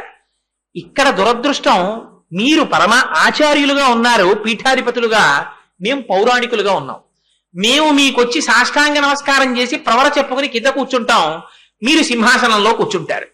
మీరు మా వంక శాసకత్వంతో చూస్తారు, మేము మీ అనుగ్రహం కోసం చూస్తాం. మేము మీకు పాఠం చెప్తాం, మీరు చాలా టీవీగా దాన్ని వింటూ ఉంటారు. ఇలా పాఠం మేము చెప్పలేము, అందుకని మేము బయలుదేరుతామన్నారు. అంటే చంద్రశేఖరేంద్ర సరస్వతి స్వామి వారు అన్నారు, మీ బాధ నాకు అర్థమైంది. ఇన్నాళ్లుగా పాఠం చెప్పడానికి అడ్డురాని ఈ బాధలు ఇవాళ ఎందుకు గుర్తొచ్చాయంటే, నిన్న మీరు కావేరీ నది ఒడ్డున నన్ను కూర్చోపెట్టి పాఠం చెప్పేటప్పుడు మీరు చెప్తున్నటువంటి పాఠాన్ని శ్రద్ధగా వినకుండా పుల్ల ముక్క తీసుకుని కావేరీ నది ఒడ్డున ఉన్నటువంటి ఇసుక తిన్ను మీద నేను ఏదో రాస్తుండడం మీ ఆగ్రహానికి కారణమైంది. కానీ నిన్నను మీరు చెప్పిన పాఠం నేను శ్రద్ధతో వినలేదని మీరు అనుకుంటున్నారు, మీరు వినండి నేను చెప్తున్నానన్నారు. అని గీతలో ఆయన ఎక్కడ ఏ శ్లోకం చెప్పారో ఆ శ్లోకం చెప్పేటప్పుడు శంకరాచార్యుల వారు వ్యాఖ్యానం ఏం చేశారని చెప్పారో, వారు సొంతంగా ఎంత చెప్పారో అన్నిటినీ వారు చెప్పిన మాటలలో ఒక మాట కూడా మార్చకుండా గంట సేపటి ప్రసంగాన్ని మళ్ళీ చెప్పేశారు. చెప్పి మీరు చెప్పినంత వరకే కాదు, గీతా భాష్యంలో ఆ శ్లోకానికి అద్వైత పరంగా ఈ వ్యాఖ్య కూడా చెయ్యొచ్చు చూడండి అని సంస్కృతంలో తాను మిగిలిన విషయం చెప్పారు. చెబితే ఆశ్చర్యపోయి గణపతి శాస్త్రి గారు సాష్టాంగం చేశారు. చేసి మీకు కొన్ని అధ్యాయాల గీతాభాష్యం చెప్పాలనుకున్నాను, నాకు ఇప్పుడు అర్థమైంది మీరెవరో తెలుసా? మీరు సాక్షాత్తుగా పరమశివుడే మళ్ళీ కదిలి ఈ జన్మలో చంద్రశేఖరేంద్ర సరస్వతి స్వామి వారిగా వచ్చారు. అందుకనే మీరు పుట్టడం జయనామ సంవత్సరంలో పుట్టారు. పీఠాధిపతులుగా జైత్రయాత్ర చేసి తిరిగి మళ్ళీ అద్వైత సిద్ధాంతాన్ని ఆవిష్కరించడం కోసమని మీరు జన్మించారు. మీరు జన్మించినది కృష్ణపక్షంలో జన్మించారు. అందుకే మీ నోటి వెంట సంతతము నారాయణ నారాయణ నారాయణ అంటుంటారు. మీరు అనురాధ నక్షత్రంలో జన్మించారు. అనురాధ నక్షత్రానికి 2 ప్రధానమైన లక్షణాలుంటాయి. ఒకటి మృదుత్వము, 2 మిత్రత్వము. వారు మాట్లాడేటటువంటి మాట సంతతము మృదుత్వంతో ఉంటుంది, శాసించి మాట్లాడరు. కానీ వారు శత్రువులు తమ మీద చేసేటటువంటి కుట్రలు తెలిసినా క్షమించగలిగినటువంటి ఔదార్య బుద్ధితో ఉంటారు. పైగా ఎటువంటి వారినైనా సరే వీరి మాటలు మారుస్తాయి. అలా మాట్లాడగలిగినటువంటి మాట నేర్పు, అటువంటి మృదు స్వభావం ఆ నక్షత్రంలో పుట్టిన వారికి ఉంటుంది. మీరు పీఠాధిపతిగా వచ్చారు కనుక అనురాధ నక్షత్రంలో పుట్టారు. మీరు వసంత ఋతువులో పుట్టారు, మాధవ మాసంలో పుట్టారు. శంకర భగవత్పాదులు పుట్టినటువంటి ఈ మాసంలో మల్లె పువ్వు వస్తుంది, మామిడి పండు వస్తుంది. మీ మాటలకి సర్వకాలముల యందు భగవత్ సంబంధమైనటువంటి వాసన, పునరావృత్తి రహిత శాశ్వత శివ సాయుధ్య స్థితిని ఇప్పించగలిగినటువంటి మోక్షదాయకమైనటువంటి మాటల శక్తి, అటు జ్ఞానానల ప్రభావేన తస్మై శ్రీ గురవే నమః అంటారు. మీరు రగిలిపోతున్నటువంటి జ్ఞానాగ్ని ఇవాళ ఒక శరీరం అనేటటువంటి స్వరూపంతో కారణజన్ములై వచ్చారు. నాకు ఇప్పుడు అర్థమైంది, మీరు జటాజూటము విడనాడి బాలచంద్రుని విడనాడి గంగవీడి మరియు గౌరవీడి భువిని వెలసినట్టి భవుడవు నీవందు చంద్రశేఖరేంద్ర సమయమీంద్ర అని కాళ్ళ మీద పడ్డారు. మీరు సాక్షాత్తు శంకరుడే. జటాజూటాన్ని పక్కన పెట్టారు, బాలచంద్రుణ్ణి పక్కన పెట్టారు, గంగని పక్కన పెట్టారు, గౌరిని పక్కన పెట్టారు. నలుగురు శిష్యులతో కూడిన శంకరాచార్యుల వారు 5గురు మూర్తులుగా కనపడినటువంటిది ఒకరిగా మీరు వచ్చారు. అందుకని పంచానన లగ్నంలో వచ్చారు. మీరు నిమిత్త మాత్రంగా మా దగ్గర వింటున్నారు, కానీ మీ అంత మీకుగా సమస్తము స్ఫురణలోకి వస్తున్నాయి. ఇది మీరు కారణ జన్ములై జన్మించినటువంటి ఒక గురుస్వరూపం. మీకు గీతాభాష్యం సంపూర్ణంగా చెప్పానన్నటువంటి అదృష్టం నాకు కలగనివ్వండి. నేనే మీకు గీతాభాష్యం చెప్పుకుంటానని సాష్టాంగ దండ ప్రణామం చేశారు. మీకు ఆ భాగ్యము కలుగుగాక, మీరే నాకు గీత చెప్దురు గాని అన్నారు. ఇది చంద్రశేఖరేంద్ర సరస్వతి స్వామి వారి యొక్క స్వరూపం. అటువంటి మహానుభావుడు తరువాతి కాలంలో అమ్మవారికి జంబుకేశ్వరంలో తాటంకాల్ని పునఃప్రతిష్ఠ చేసి గొప్ప గొప్ప దీక్షలు నిర్వహించి ఒక్కొక్క యాగం ఎలా జరగాలో, ఒక్కొక్క యజ్ఞం ఎలా జరగాలో, పరమాచార్యుల వారిలో ఉన్నటువంటి గొప్పతనం ఏమిటో తెలుసా అండి? 13 సంవత్సరాల వయస్సులో ఆయన కొత్తగా పీఠాధిపత్యం స్వీకరిస్తే మొట్టమొదటి రోజున చంద్రమౌళీశ్వరారాధన చెయ్యడం కోసమని వెళ్ళారు. వెళ్ళి యోగలింగానికి అభిషేకం చేస్తున్నారు. అభిషేకం చేస్తున్నప్పుడు ఆశ్రమంలో ఉన్న పండితులు అన్నారు, మీరు అభిషేకం చేసేటప్పుడు అభిషేకము చేయబడుతున్నటువంటి శివస్వరూపము ఒకటి, మీరొకటి అన్న భావన మీకు ఉండకూడదు. రెండు ఒకటే అన్న భావనతో మీరు అభిషేకం చెయ్యాలన్నారు. అంటే చంద్రశేఖరేంద్ర సరస్వతి స్వామి వారు పండితుల వంక తిరిగి అన్నారు, అభిషేకము చేస్తున్నప్పుడే ఆ భావన ఉండాలా? అన్ని కాలముల యందు ఉండవలసిన భావన అదే కదా అన్నారు. పండితులకి తల తిరిగిపోయింది. 13 ఏళ్ల పిల్లాడు, మిషనరీ స్కూల్ నుంచి వచ్చిన పిల్లాడా ఈ పిల్లాడు? మనం చెప్పినది ఏమిటి, ఆ పిల్లాడు చెప్తున్నది ఏమిటి? అంటే ఎంత అద్వైత స్థితిలో ఉన్నారో చూడండి. ఆయన ఎక్కడి నుంచి వచ్చింది ఆ స్థితి? ఇది మన వాక్కులకు అందదు, ఇది మన ఊహకు అందదు. ఇది పరమాచార్యుల వారి యొక్క లక్షణం. వారు ధర్మపాలనం అంటే ఎలా చేసేవారో తెలుసా అండి? ఇంత స్థితిని పొందినటువంటి పరమాచార్యుల వారు 20-25 సంవత్సరాల మధ్య వయస్సులో ఉండగా ఒకనాడు ఒక ఆశ్చర్యకరమైన సంఘటన జరిగింది. మంచి యవ్వనంలో ఉన్నటువంటి ఒక స్త్రీ పెద్ద పెట్టున రోదన చేస్తూ ఆశ్రమానికి వచ్చింది. వచ్చి మేనేజర్ గారిని కలిసి, నేను ఒక్కసారి పీఠాధిపతిని కలుసుకుని నా కష్టం చెప్పుకోవాలి, నాకు అనుమతినివ్వండి అంది. స్వామివారు ఈ వెనక గదిలోనే వేయించేసి ఉన్నారు, లోపలికి వెళ్ళమన్నారు. లోపల స్వామివారి చెవిన ఎలా పడిందో తెలియదు. మేనేజర్ గారు, ముందు మీరు ఒకసారి లోపలికి రండి అన్నారు. లోపలికి వచ్చారు. వస్తే పరమాచార్యుల వారి శిరస్సుని ఎప్పుడు ఏకవస్త్రం ఇలా కప్పు ఉంటుంది. సత్యదండాన్ని తీసి పక్కన పెట్టి తమ తల మీద ఉన్న ముసుగు వక్షస్థలాన్ని కప్పుతూ ఆచ్ఛాదించిన వస్త్రాన్ని పక్కకి తీసి, నేను ఎలా కనపడుతున్నానని అడిగారు. అడిగితే, మీరు మూర్తీభవించిన కామాక్షి స్వరూపంగా నాకు కనపడుతున్నారు అన్నారు. ఈ శరీరం ఎలా కనపడుతోందని అడిగారు. నిండు యవ్వనంలో మిసమిసలాడుతూ కనపడుతోందన్నారు. నీకు నేను కామాక్షీదేవిగా కనపడచ్చు. ఈ సమస్త ప్రపంచం కూడా ఇవాళ కంచి పీఠాధిపతిగా నన్ను ఆరాధిస్తోంది. శంకరాచార్యుల వారు అధిష్ఠించినటువంటి సింహాసనం మీద నేను కూర్చుంటున్నాను. నాకు 25 సంవత్సరముల వయస్సు. ఈ ఉపాధికి కొన్ని లక్షణాలుంటాయి. నేను ఎంత జాగ్రత్తగా ఉన్నా, నేను ఉండడం కాదు, లోకము కూడా నన్ను విశ్వసించేటట్టుగా నా ప్రవర్తన ఉండాలి. యవ్వనంలో ఉన్నటువంటి ఒక స్త్రీ తన కష్టం చెప్పుకోవడానికి ఏకాంతంగా నా దగ్గరికి మీరు పంపుతారా? ఆమెతో నేను ముఖం చూసి మాట్లాడచ్చా? మాట్లాడకూడదు.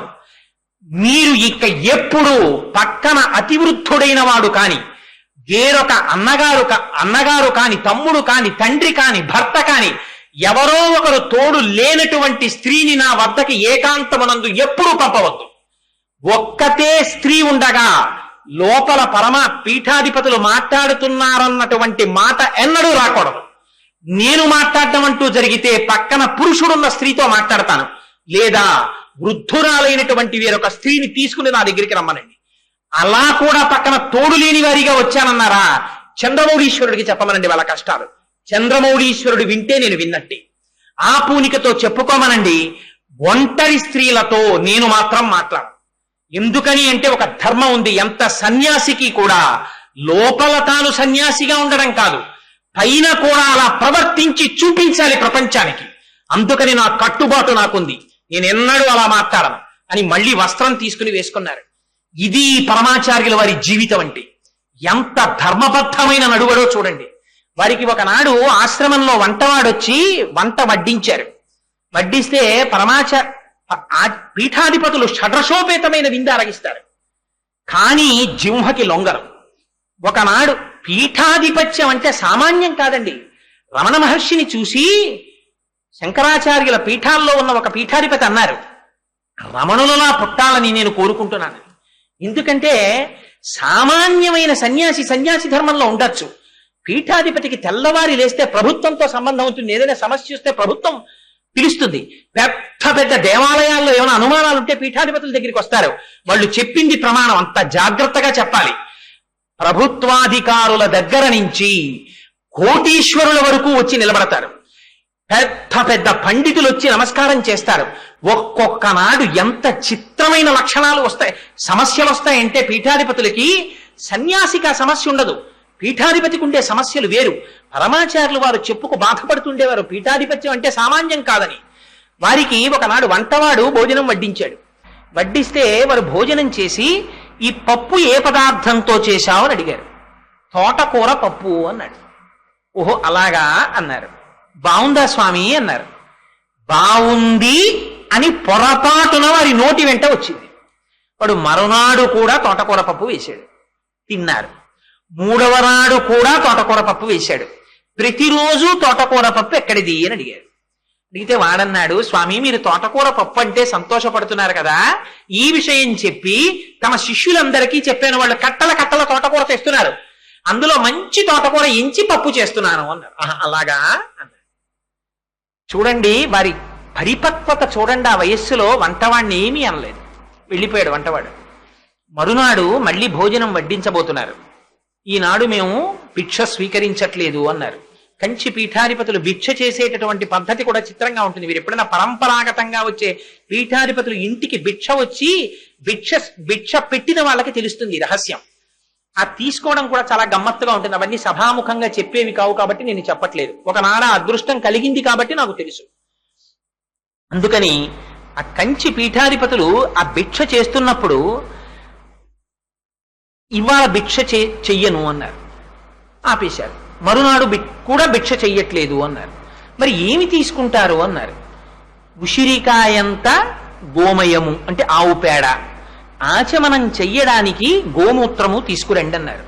ఉసిరికాయంత ఆవు పేడ నోట్లో వేసుకునేవారు, గోమయాన్ని తీసుకుని చేతిలో వేసుకుని ఆచమనం చేసేవారు, అంతే.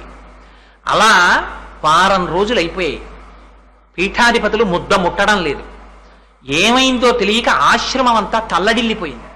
పరుగు పరుగున వచ్చి స్వామి పాదముల మీద పడి అడిగారు, స్వామి మీరు ఎందుకని అసలు ఆహారం తీసుకోవట్లేదని, ఏమైనా ఒంట్లో నలత చేసిందా, ఏమిటి కారణం చెప్పండి అని. అంటే అంత యవ్వనంలో ఉండగా చంద్రశేఖరేంద్ర సరస్వతి స్వామి వారు చెప్పినటువంటి మాట వినండి.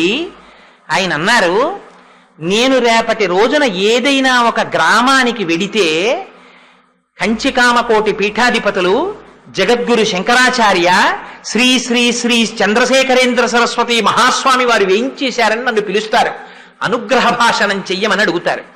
నేను గురువు యొక్క స్వరూపంతో వేదిక మీద కూర్చుని ఇంద్రియములకు లొంగకూడదు అని ఉపన్యాసం చెప్తాను. ఈ శరీరము మీరు కాదని చెప్తాను. మహానుభావుడు శంకరాచార్యుల వారు కూర్చున్నటువంటి పీఠానికి పీఠాధిపతినై ఒక తోటకూర పప్పు రుచికి లొంగిపోయిన నేను జగద్గురు శంకరాచార్య అని పిలిపించుకోనా, పీఠాధిపతినని పిలిపించుకోనా, నేను 10 మందిని కూర్చోబెట్టి అనుగ్రహ భాషణం చేయనా?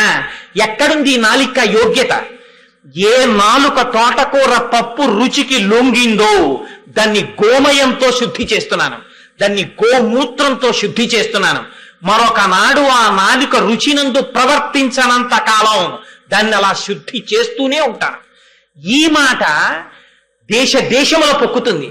కంచి పీఠాధిపతులు చంద్రశేఖరేంద్ర సరస్వతి స్వామి వారికి తోటకూర పప్పు ఇష్టమని, తోటకూర పప్పుకి ప్రీతి పడిన వాడు పీఠాధిపతే.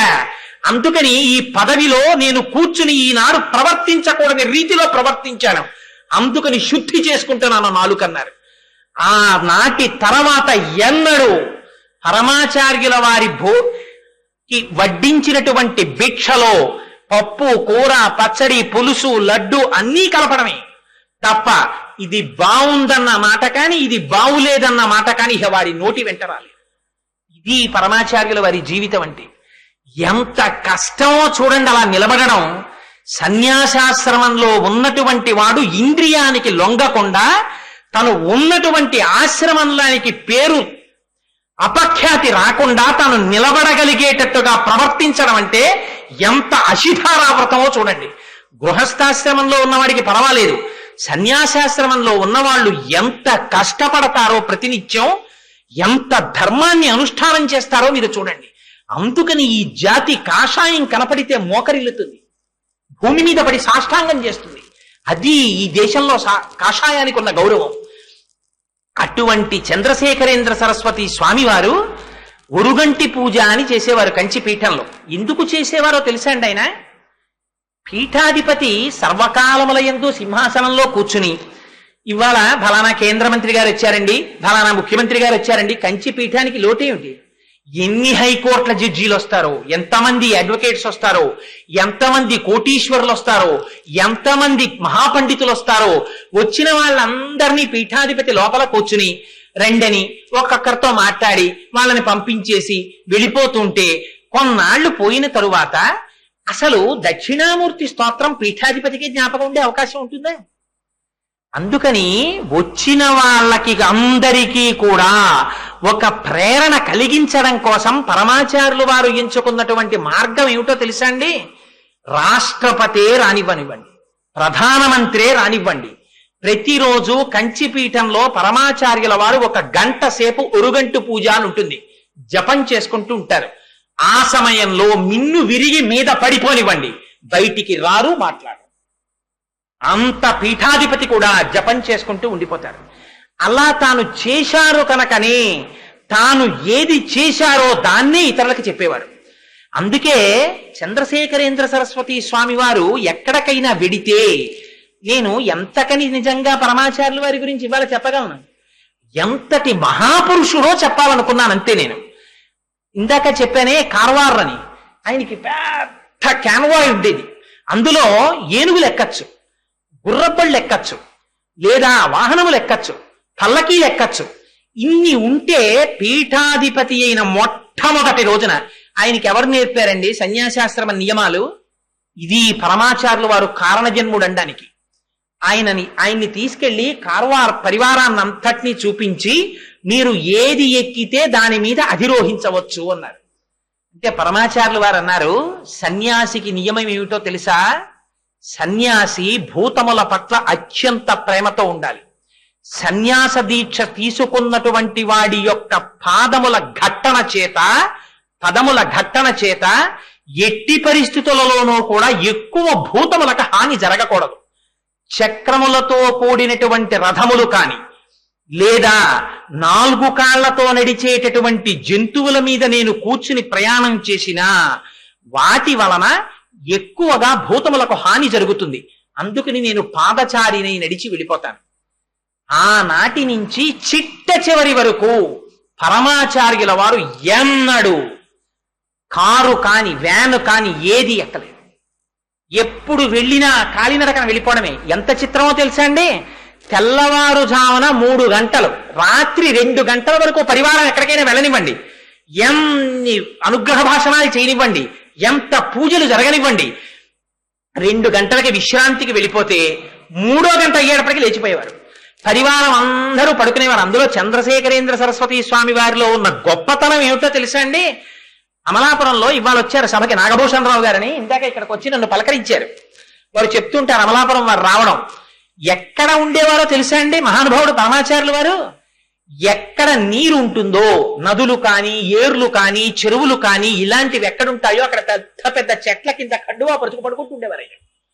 పడుకుని మరునాడు ఆ తటాకంలో స్నానం చేస్తుండేవారు. ఇప్పటికీ కొన్ని ఫొటోస్ ఉంటాయి. వారు నమస్కారం చేయడం, వారు ఆ సత్యదండాన్ని ముంచడం, అడుగడుగునా ధర్మమే. ఎలా నియమం పాటించాలో అలా పాటించేవారు. పరివారం నిద్రపోతుంటే 3 గంటలకి లేచి ముఖ ప్రక్షాళనం అయిపోయి అనుష్ఠానం చేసేసుకుని కమండలంలో నీళ్లు పట్టుకుని ఎవరో ఒక్కరిని ఒక చలుపు తెరిచేవారు.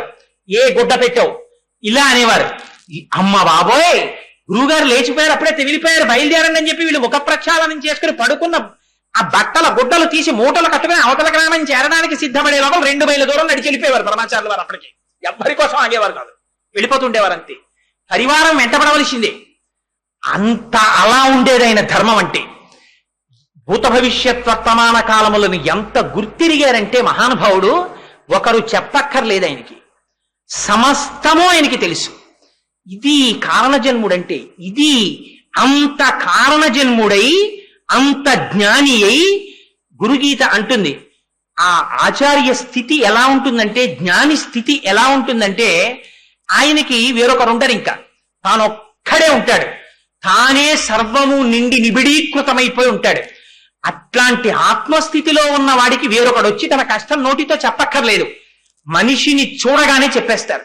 ఇప్పటికీ నాకు అమలాపురం వారు వచ్చినప్పుడు సామూహిక ఉపనయనాలు జరిగినప్పుట ఒక పిల్లవాడు తెలియక చంద్రశేఖర పరమాచార్యుల వారు విడిది చేసినటువంటి పర్ణశాల దగ్గర మెట్ల పక్కన ఒక పిల్లవాడు కూర్చుని ఉంటే పరమాచార్యుల వారు ఆ వటువులందరినీ చూసి సంధ్యావందనం చేసుకోమని చెప్పి కమండలం చేత్తో పట్టుకుని కర్ర చేత్తో పట్టుకుని వడివడిగా నడుచుకుంటూ ఆ పర్ణశాల మెట్ల దాకా వస్తే ఆ పిల్లవాడు గభాలను లేచి నిలబడితే ఇలా చూశారటంటే ఆ పిల్లవాడి వంక, వాడు మహాపండితుడయ్యాడు. ఇక్కడే ఉన్నారు నాగభూషణరావు గారి సభలో, అమలాపురం దగ్గర ఒక ఆవు మీద చెయ్యి వేశారు. ఆ ఆవు ఉన్నంత కాలం కనకవర్షం కురిసేసింది వాళ్ళ ఇళ్లలో.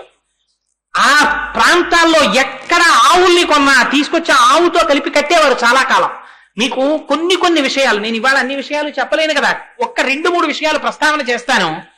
ఒకానొక నాడు ఒక మహానుభావుడు ఆలయం నిర్మించి ప్రతిష్ఠ చెయ్యాలి రామచంద్రమూర్తి విగ్రహాన్ని నిర్ణయం తీసుకుని పరమాచార్యుల వారు దగ్గరలో ఉన్నటువంటి ఒక గ్రామంలో విడిది చేశారనేటటువంటి విషయాన్ని తెలుసుకుని గబగబా పరమాచార్యుల వారి దగ్గరికి వెళ్ళారు. ఆ రోజంతా పరమాచార్యుల వారు చాలా హడావిడిగా ఉన్నారు, వారితో మాట్లాడేటటువంటి అదృష్టం కలగలేదు. మరునాడు తీర్థం ఇస్తున్నారు. రోజు చంద్రమౌళీశ్వరారాధన చేసి తీర్థం ఇచ్చేవారు. తీర్థం ఇస్తుంటే ఈయన వెళ్లి తీర్థం కోసం అని చెయ్యి పట్టారు.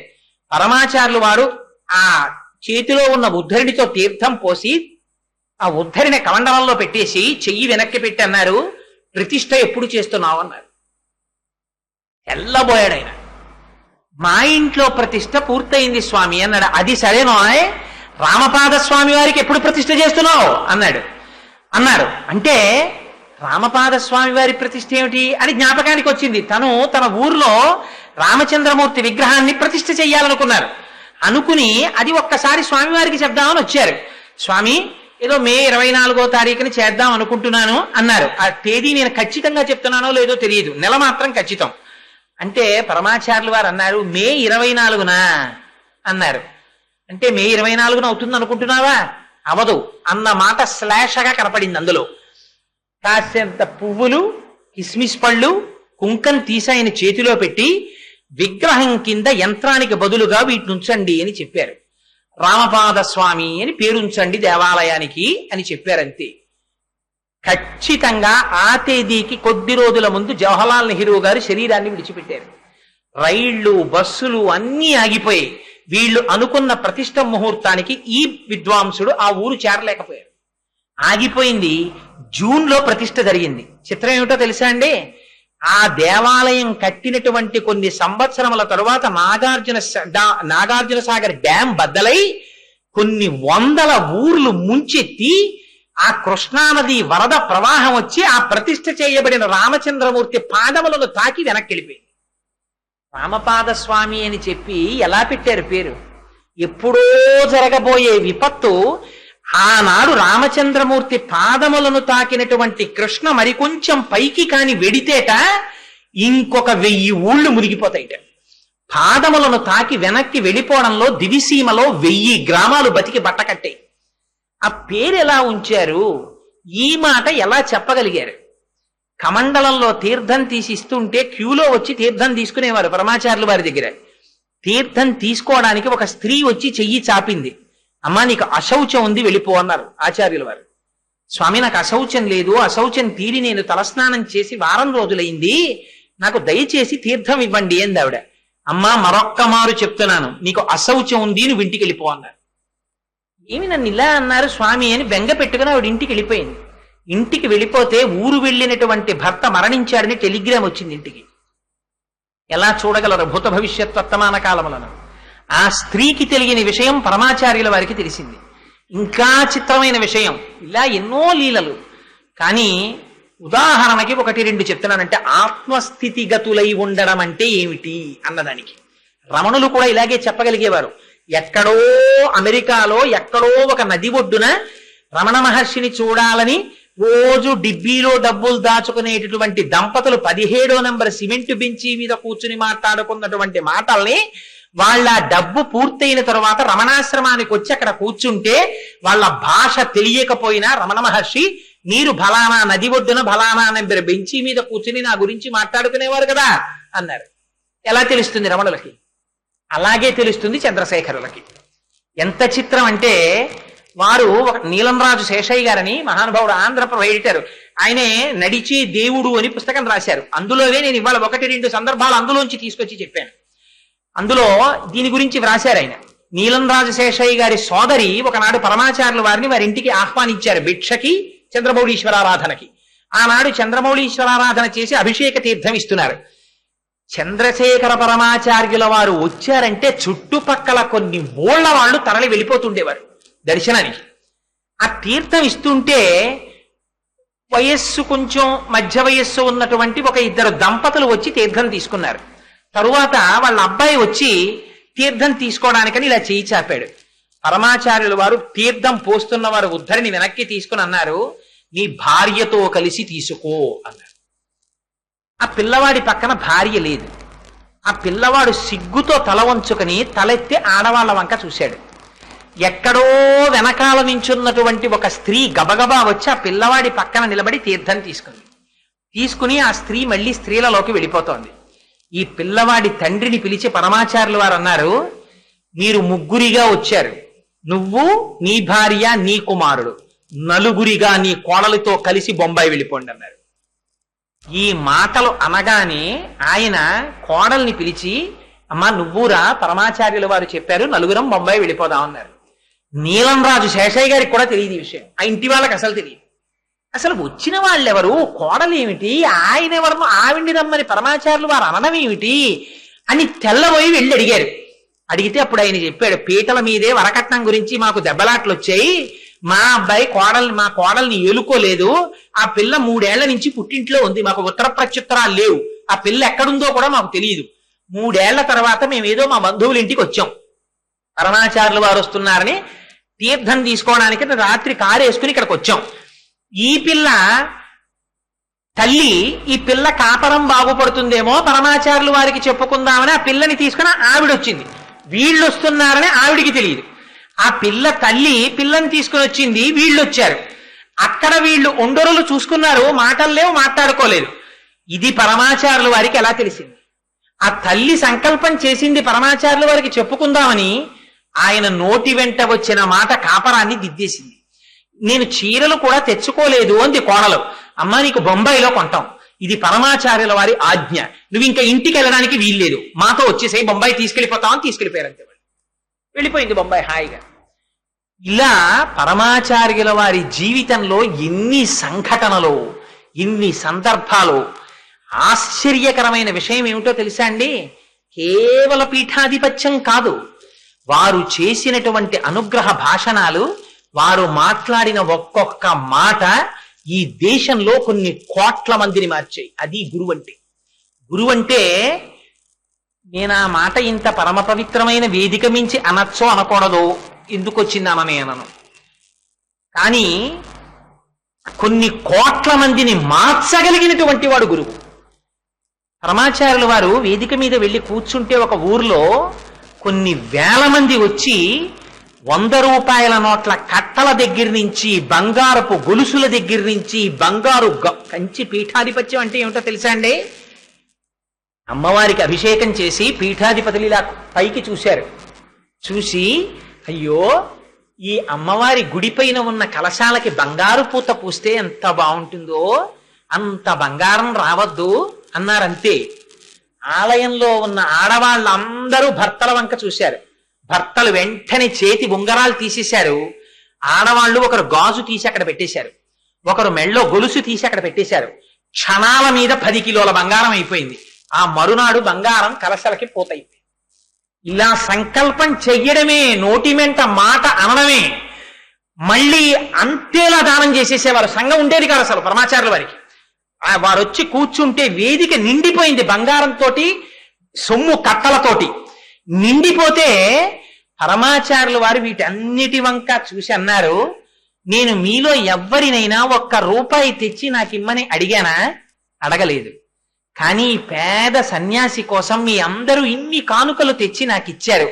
నేను నోరు తెరిచి మిమ్మల్ని అడుగుతాను, నాకు ఒక్కటి ఇవ్వగలరా మీలో ఉన్న ప్రతివారు అని అడిగారు. ఏం కావాలి స్వామి అన్నారు.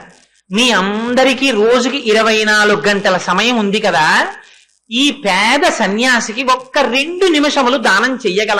ఆసనములలోంచి లేచి నిలబడి మాకు ఉన్న ప్రతి రోజులో 2 నిమిషములు చంద్రశేఖర పరమాచార్యుల వారికి ధారపోసేస్తున్నాం అని నాకు దానం చేయండి అన్నారు. అందరూ లేచి 2 నిమిషములు పరమాచార్యుల వారికి దానం చేస్తున్నాం అన్నారు. ఇప్పుడు మీది కాదు కదా 2 నిమిషాలు, నాది. అందుకని నేను చెప్పినట్టు మీరు వినియోగించండి. 2 నిమిషములు ప్రతిరోజు భగవన్నామము చెప్పుటకు తప్ప వేరొక దానికి ఉపయోగించకండి. మీరు ప్రయాణంలో ఉండండి, కూర్చోండి, నించోండి, ఏం చేస్తుండండి, ఒక్కసారి వాచి చూడండి. 10:10 అయింది. 10:12 వరకు ఇవాళ 2 నిమిషాలు నేను చేసిన దానపు సమయాన్ని పరమాచార్యులు వారు చెప్పిన ప్రయోజనానికి వాడుతున్నాను అని 2 నిమిషాలు భగవన్నామం తప్ప వేరొకటి ఉండకూడదు. అది మీ ఇష్టం, ఏ స్వరూపం కానివ్వండి, ఏ నామం కానివ్వండి. There were no controversies. పరమాచార్యుల వారు ఎప్పుడూ కాంట్రవర్సీస్ లోకి వెళ్ళలేదు. భగవన్నామం చెప్పుకోండి. ఎన్ని కోట్ల మంది ఈ జాతిలో ఉద్ధరింపబడిపోయి ఉంటారండి ఆ మాటకి. ఎంతమందిని రోజుకి 2 నిమిషాలు భగవన్నామానికి పరమాచార్యులు వారు వెచ్చింపచేశారు. ఇది గురువుల యొక్క స్థితి అంటే, ఇది కాషాయం అంటే. ఇలా పరమాచార్యుల వారు ఎంతమందిని ఉద్ధరించారో మహానుభావుడు. పెళ్లిళ్ల దగ్గర నుంచి, ఐశ్వర్యం దగ్గర నుంచి, జ్ఞానబోధ దగ్గర నుంచి, సన్యాస దీక్షల దగ్గర నుంచి ఎంతమందికి ఎన్ని ఇచ్చారో అశిధారావ్రతంగా తన సన్యాస ధర్మాన్ని తాను నిర్వర్తిస్తూ పీఠాధిపత్యాన్ని అంత జాగ్రత్తగా కాపాడుతూ 100 సంవత్సరముల వరకు శతాయుష్కులై పీఠాధిపత్యం అవిచ్ఛిన్నంగా పరంపరాగతంగా కొనసాగాలి కనుక జయేంద్ర సరస్వతి స్వామి వారిని శిష్యుడిగా స్వీకరించి, విజయేంద్ర సరస్వతి స్వామి వారిని శిష్యుడిగా స్వీకరించి నడిచే దేవుడని పేర్గాంచి ఒకే సమయంలో భారతదేశంలో, దక్షిణ భారతదేశంలో, అందులో మనకి విచిత్రం ఏమిటో తెలుసా అండి? అయోధ్య, మధుర, మాయా, కాశీ, కాంచి, అవంతిక, పురి, ద్వారవతీ చైవ సప్తైతే మోక్షదాయక అని 7 మోక్షపురాలు. అందులో 6 ఉత్తర భారతదేశంలో ఉంటే దక్షిణ భారతదేశంలో ఉన్నది ఒక్క కంచి పట్టణమే. అటువంటి కంచి పట్టణంలో ఉన్నటువంటి పీఠానికి ఆధిపత్యం వహించినటువంటి పరమాచార్యుల వారు ఎన్నడూ కూడా 100 సంవత్సరముల జీవితంలో ఒక్క క్షణంలో కూడా తన ధర్మాన్ని అతిక్రమించి ప్రవర్తించాల. తాను సన్యాసిగా ఉన్నారు కనుక సన్యాసి ధర్మాన్నే పాటించేవారు. తప్పితే నిన్ను విరిగి మీద పడిపోనివ్వండి. వైద్యులు వచ్చి చూశారు ఆయన శరీరాన్ని. చూసి అంతా చెక్ చేసిన తరువాత ఆ పీఠం వారి వంక చూసి చెప్పబోతుంటే పరమాచార్యులు వారు అన్నారు, మీరేం చెప్పబోతున్నారో నేను చెప్తాను, నన్ను ఒక్క 5 నిమిషాలు మాట్లాడినివ్వండి అన్నారు. ఏమిటి స్వామి అన్నారు. నా 2 ఊపిరితిత్తులలో ఒక ఊపిరితిత్తి చెడిపోయింది. నాకు లోపల పెద్ద అల్సర్ పుండు పుట్టింది. నేను వేళపట్టున తినను, వేళపట్టున నిద్రపోను. అందుకని నాకు పుండు పుట్టింది. నేను అన్ని రకములైన ఆహార పదార్థములు తినడాన్ని నా శరీరము అంగీకరించదు. వీటితో పాటుగా లోపల ఉండేటటువంటి ప్రేగులు అపారమైన ఆకలి వేసినప్పుడు ఆహారము తిననటువంటి కారణం చేత మడతలు పడిపోయాయి. ఈ మడతలు పడిపోయినటువంటి కారణం చేత నా ఉదరపు గోడలలో పోట్లు వస్తూ ఉంటాయి. అందుకని మీరు నేను వేళపట్టున ఆహారం తినాలని, ఎక్కువ విశ్రాంతి తీసుకోవాలని, ఎక్కువ తిరగకూడదని నాకు చెప్పబోతున్నారు. కానీ అలా చెప్పడానికని ప్రయత్నం చేస్తున్నటువంటి మీకు నా ధన్యవాదాలు. కానీ నేను సన్యాసిని, నేను కాషాయం కట్టుకున్నవాణ్ణి.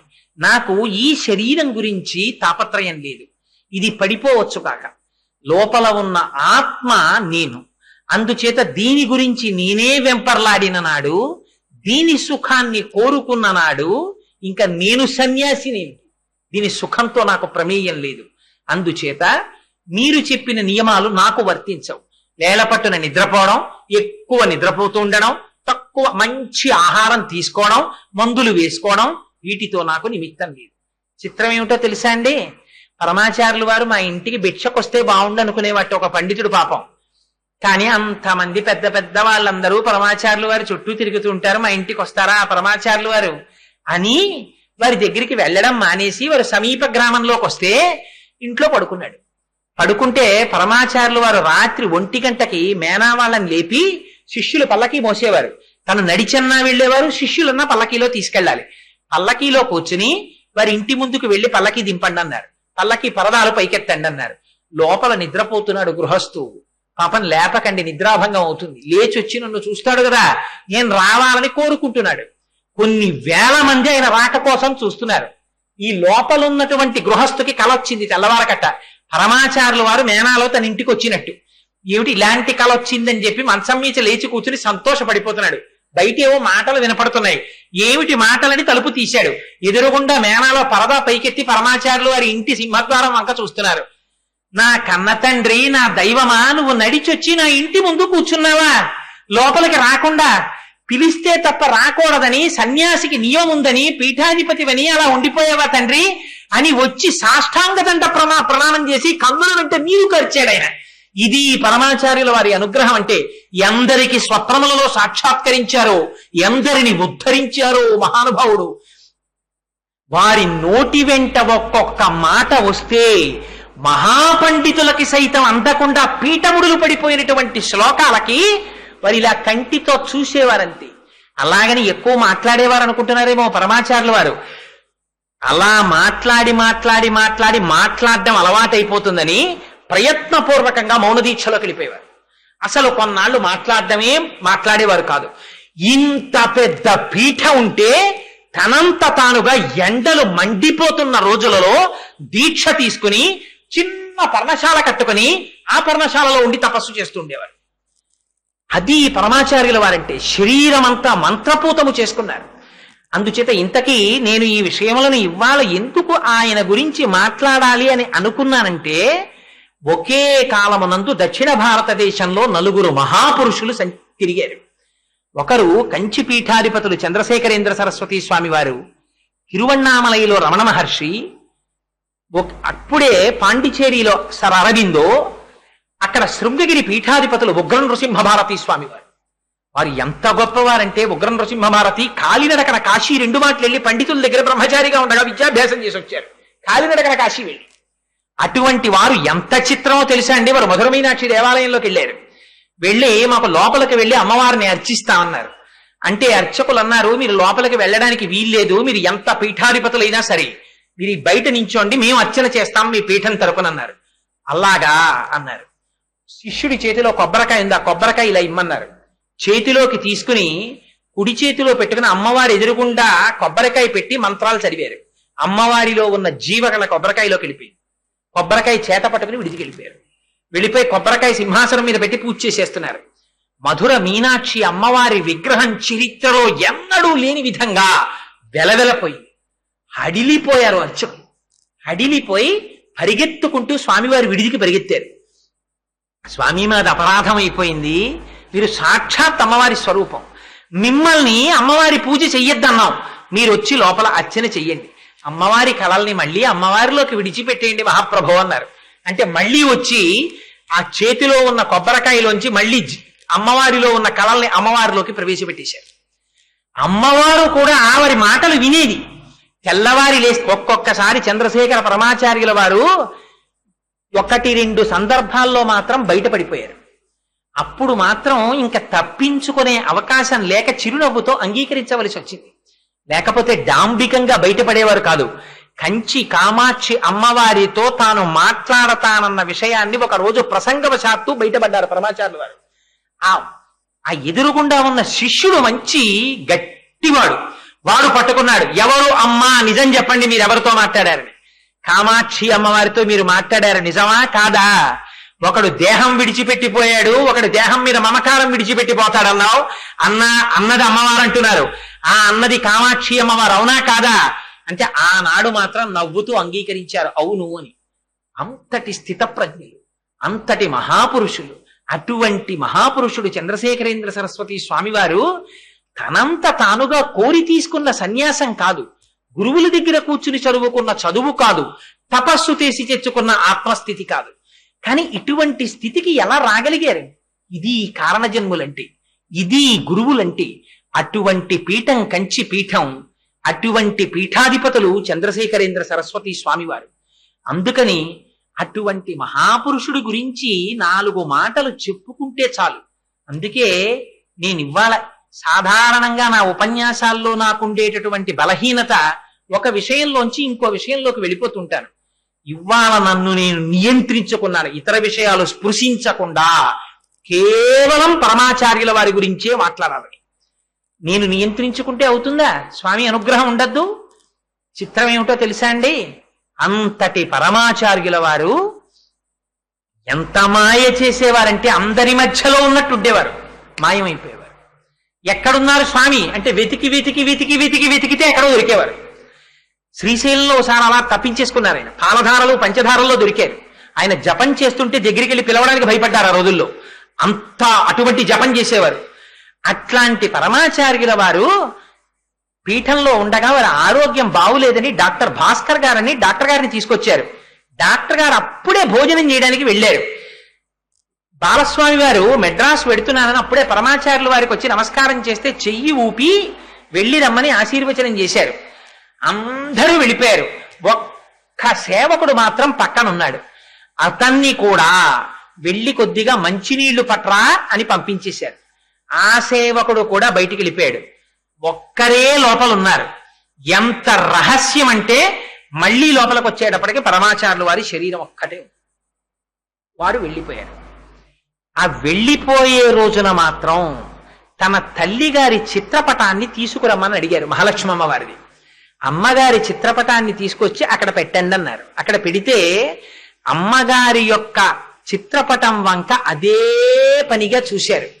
ఎంత సన్యసించనివ్వండి, ఎంత మహాత్ముడు కానివ్వండి, ఈ జాతికి ఉన్న లక్షణం ఏమిటో తెలుసా అండి? అమ్మ పేరు చెప్తే మోకరిల్లేరు. చంద్రశేఖరేంద్ర సరస్వతి స్వామి వారి అంతటి వారు ఒకనాడు పండిత పరిషత్తులో ఉండగా పోస్ట్ మ్యాన్ టెలిగ్రామ్ పట్టుకొచ్చాడు. పట్టుకొస్తే ఏమిటా టెలిగ్రామ్ అని అడిగారు. అడిగితే ఆ టెలిగ్రామ్ విప్పి చదివారు.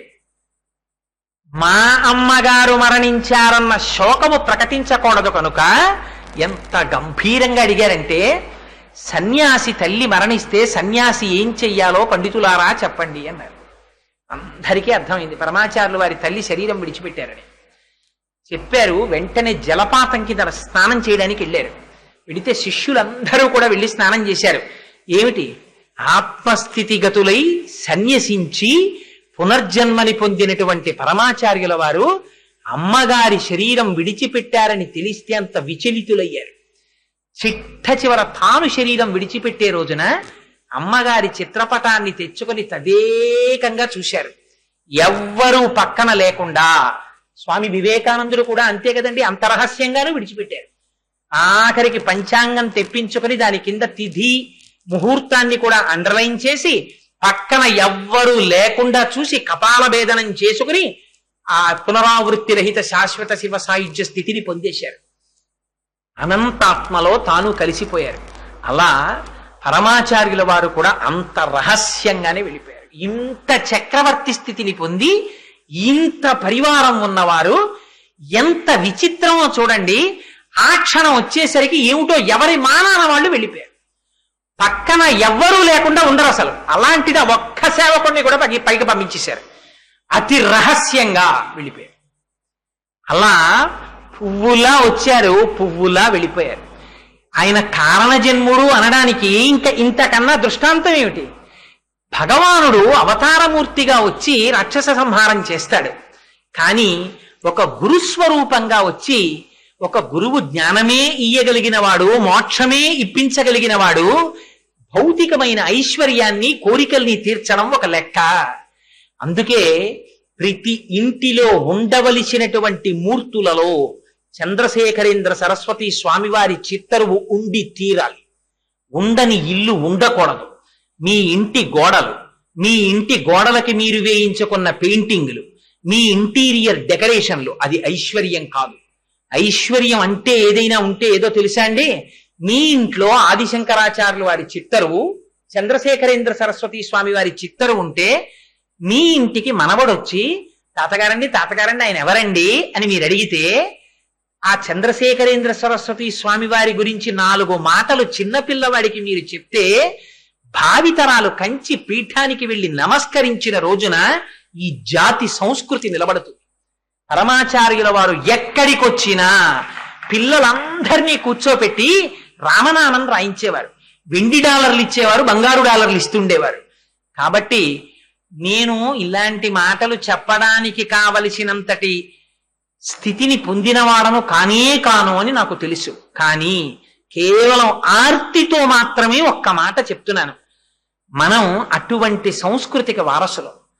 అందుకే పరమాచార్యుల వారు బహుశః అనుకుని ఉంటారు, ఒరే నిజంగా ఈ ప్రసంగానికి సంబంధించి ఎక్కడా అనౌన్స్మెంట్ లేదు, ఒక కరపత్రం వేయలేదు, ఒక దేవాలయంలో బోర్డు పెట్టలేదు. మొట్టమొదట నేను దొరగారు మాట్లాడుకుంటూ ఉండగా ఈ సంకల్పం ఉదయించింది. ఇది ఎక్కడ పెట్టాలనుకున్నాం? మా గోపి గారి ఇంట్లో అనుకున్నాం ముందు, కానీ వర్షాలు వచ్చాయి, లేకపోతే అక్కడ జరగవలసింది. అది అటు తిరిగి ఇటు తిరిగి అటు తిరిగి ఇటు తిరిగి హనుమ జయంతి తిథి నాడు అసుర సంధ్య వేళలో అటువంటి బ్రాహ్మీమూర్తులైనటువంటి రామకృష్ణ పరమహంస ఆశ్రమంలో కాకినాడలో ఓపెన్ ఎయిర్ లో నువ్వు పిలవడం ఏమిట్రా, నా గురించి యోగ్యులైన వాళ్ళందరూ వస్తారు, వచ్చి వింటారు. నువ్వు నిమిత్త మాత్రం, నువ్వు చెప్పడం ఏమిట్రా, వచ్చి కూర్చో చాలు, నా గురించి పలకాలని తాపత్రయ పడుతున్నావు కనుక నీలోకి నేనే ప్రవేశించి పలికిస్తానన్నారు పరమాచార్యుల వారు. పలికించారా లేదా? అయితే వారి గురించి నేను చెప్పగలవాలనా? అందుకని నేను అంత గొప్పవాడను కాకపోయినా ఒక్క మాట, ఇది మీ అందరి దగ్గర నేను కోరుకునేటటువంటి ఒక గొప్ప కోరిక అనుకోండి, మీ ఇంటికి వచ్చి నేను అర్థించినటువంటి అభ్యర్థన అనుకోండి. ప్రతి ఇంటిలో ఇంటీరియర్ డెకరేషన్ లో మీరు పెట్టుకునే అన్నిటితో పాటు మరిచిపోకుండా ఒక శంకర భగవత్పాదుల్ని, ఒక చంద్రశేఖరేంద్ర సరస్వతిని, ఒక రామకృష్ణ పరమహంసని, ఒక వివేకానందుణ్ణి, ఇటువంటి వారిని మర్చిపోకండి. ఒక్క 6 ఫోటోలు మీరు ఇంట్లో పెట్టండి, వాళ్ళ పని వాళ్ళు చేసేస్తారు. మీరేం చెయ్యక్కర్లేదు. ఒకనాడు మీ అబ్బాయి అడుగుతాడు, ఒకనాడు మీ మనవడు అడుగుతాడు, ఒకనాడు మీ ఇంట్లో పనిచేసే పని మనిషి కూతురు అడుగుతుంది, ఎవరండి వాళ్ళు, రోజు అయ్యగారు స్నానం చేసి అక్కడ నమస్కారం పెడతారు, ఎవరండి అంటుంది. అంటే ఆనాడు మీ భార్య, మీ పిల్లలు వారా కంచి పీఠాధిపతులే చంద్రశేఖరేంద్ర సరస్వతి అని మహాపురుషులు అని ఒక్క 2 మాటలు చెప్పారనుకోండి, ఈ జాతికి కంచి పీఠానికి వెళ్ళడం అలవాటు అవుతుంది, కలకత్తా వెళ్ళడం అలవాటు అవుతుంది, రామకృష్ణ ఆశ్రమానికి వెళ్ళడం అలవాటు అవుతుంది. ఇది అలవాటైన నాడు అది భారతదేశానికి ఐశ్వర్యం, అది మన దేశపు సంస్కృతి.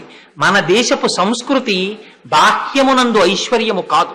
అందుకని ఐశ్వర్యముతో పాటుగా ఆ సంస్కృతికి పట్టుకొమ్మగా ఈనాడు నేను చేసినటువంటి ఈ ఉపన్యాసం చేత 2 ఇళ్లల్లో పరమాచార్యుల వారి ఫోటో కనపడితే అంతకన్నా నా జీవితానికి ధన్యత వేరొకటి లేదు అని తెలియచేసుకుంటూ, ఇంతటి మహత్తరమైనటువంటి అవకాశాన్ని నాకిచ్చి ఇంత పరమ పవిత్రమైనటువంటి ప్రాంగణంలో వీడు శక్తివంతుడో కాడో, వీడేం చెప్పగలడని కూడా చూడకుండా బ్రహ్మశ్రీ తిమ్మాజీరావు గారు లాంటి పెద్దలు కూర్చుని అయ్యో చెప్పబోయ్ అని వీడిని భుజం తట్టి ప్రోత్సహించకపోతే, అయ్యో పాపం వీడు పిరికితనంతో చెప్పుకోకుండా భయపడిపోయి వెళ్ళిపోతాడేమోనని భుజం తట్టి 4 మాటలు చెప్పించి నన్ను కృతార్థుణ్ణి చేశారు.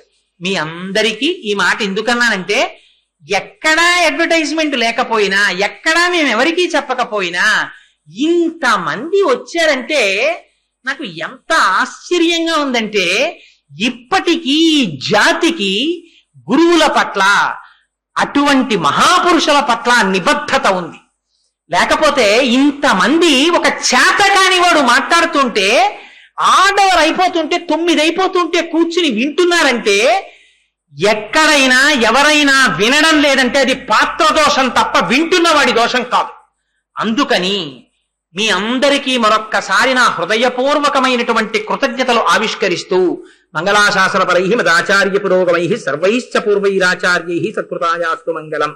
మంగళం కోసలేంద్రాయ మహనీయ గుణాత్మనే చక్రవర్తి తనూజాయ సర్వభౌమాయ మంగళం. ఉమా కాంతాయ కాంతాయ కామితార్థప్రదాయినే శ్రీగిరీశాయ దేవాయ మలినాథాయ మంగళం. కరచరణకృతం వా కర్మ వాక్కాయజం వా శ్రవణనైనజం వా మానసం వాపరాధం విహితం వా సర్వమేత్తక్షమస్వా శివ శివ కరుణాబ్ధే శ్రీ మహాదేవ శంభో. సర్వం శ్రీ ఉమామహేశ్వర పరబ్రహ్మార్పణమస్తు.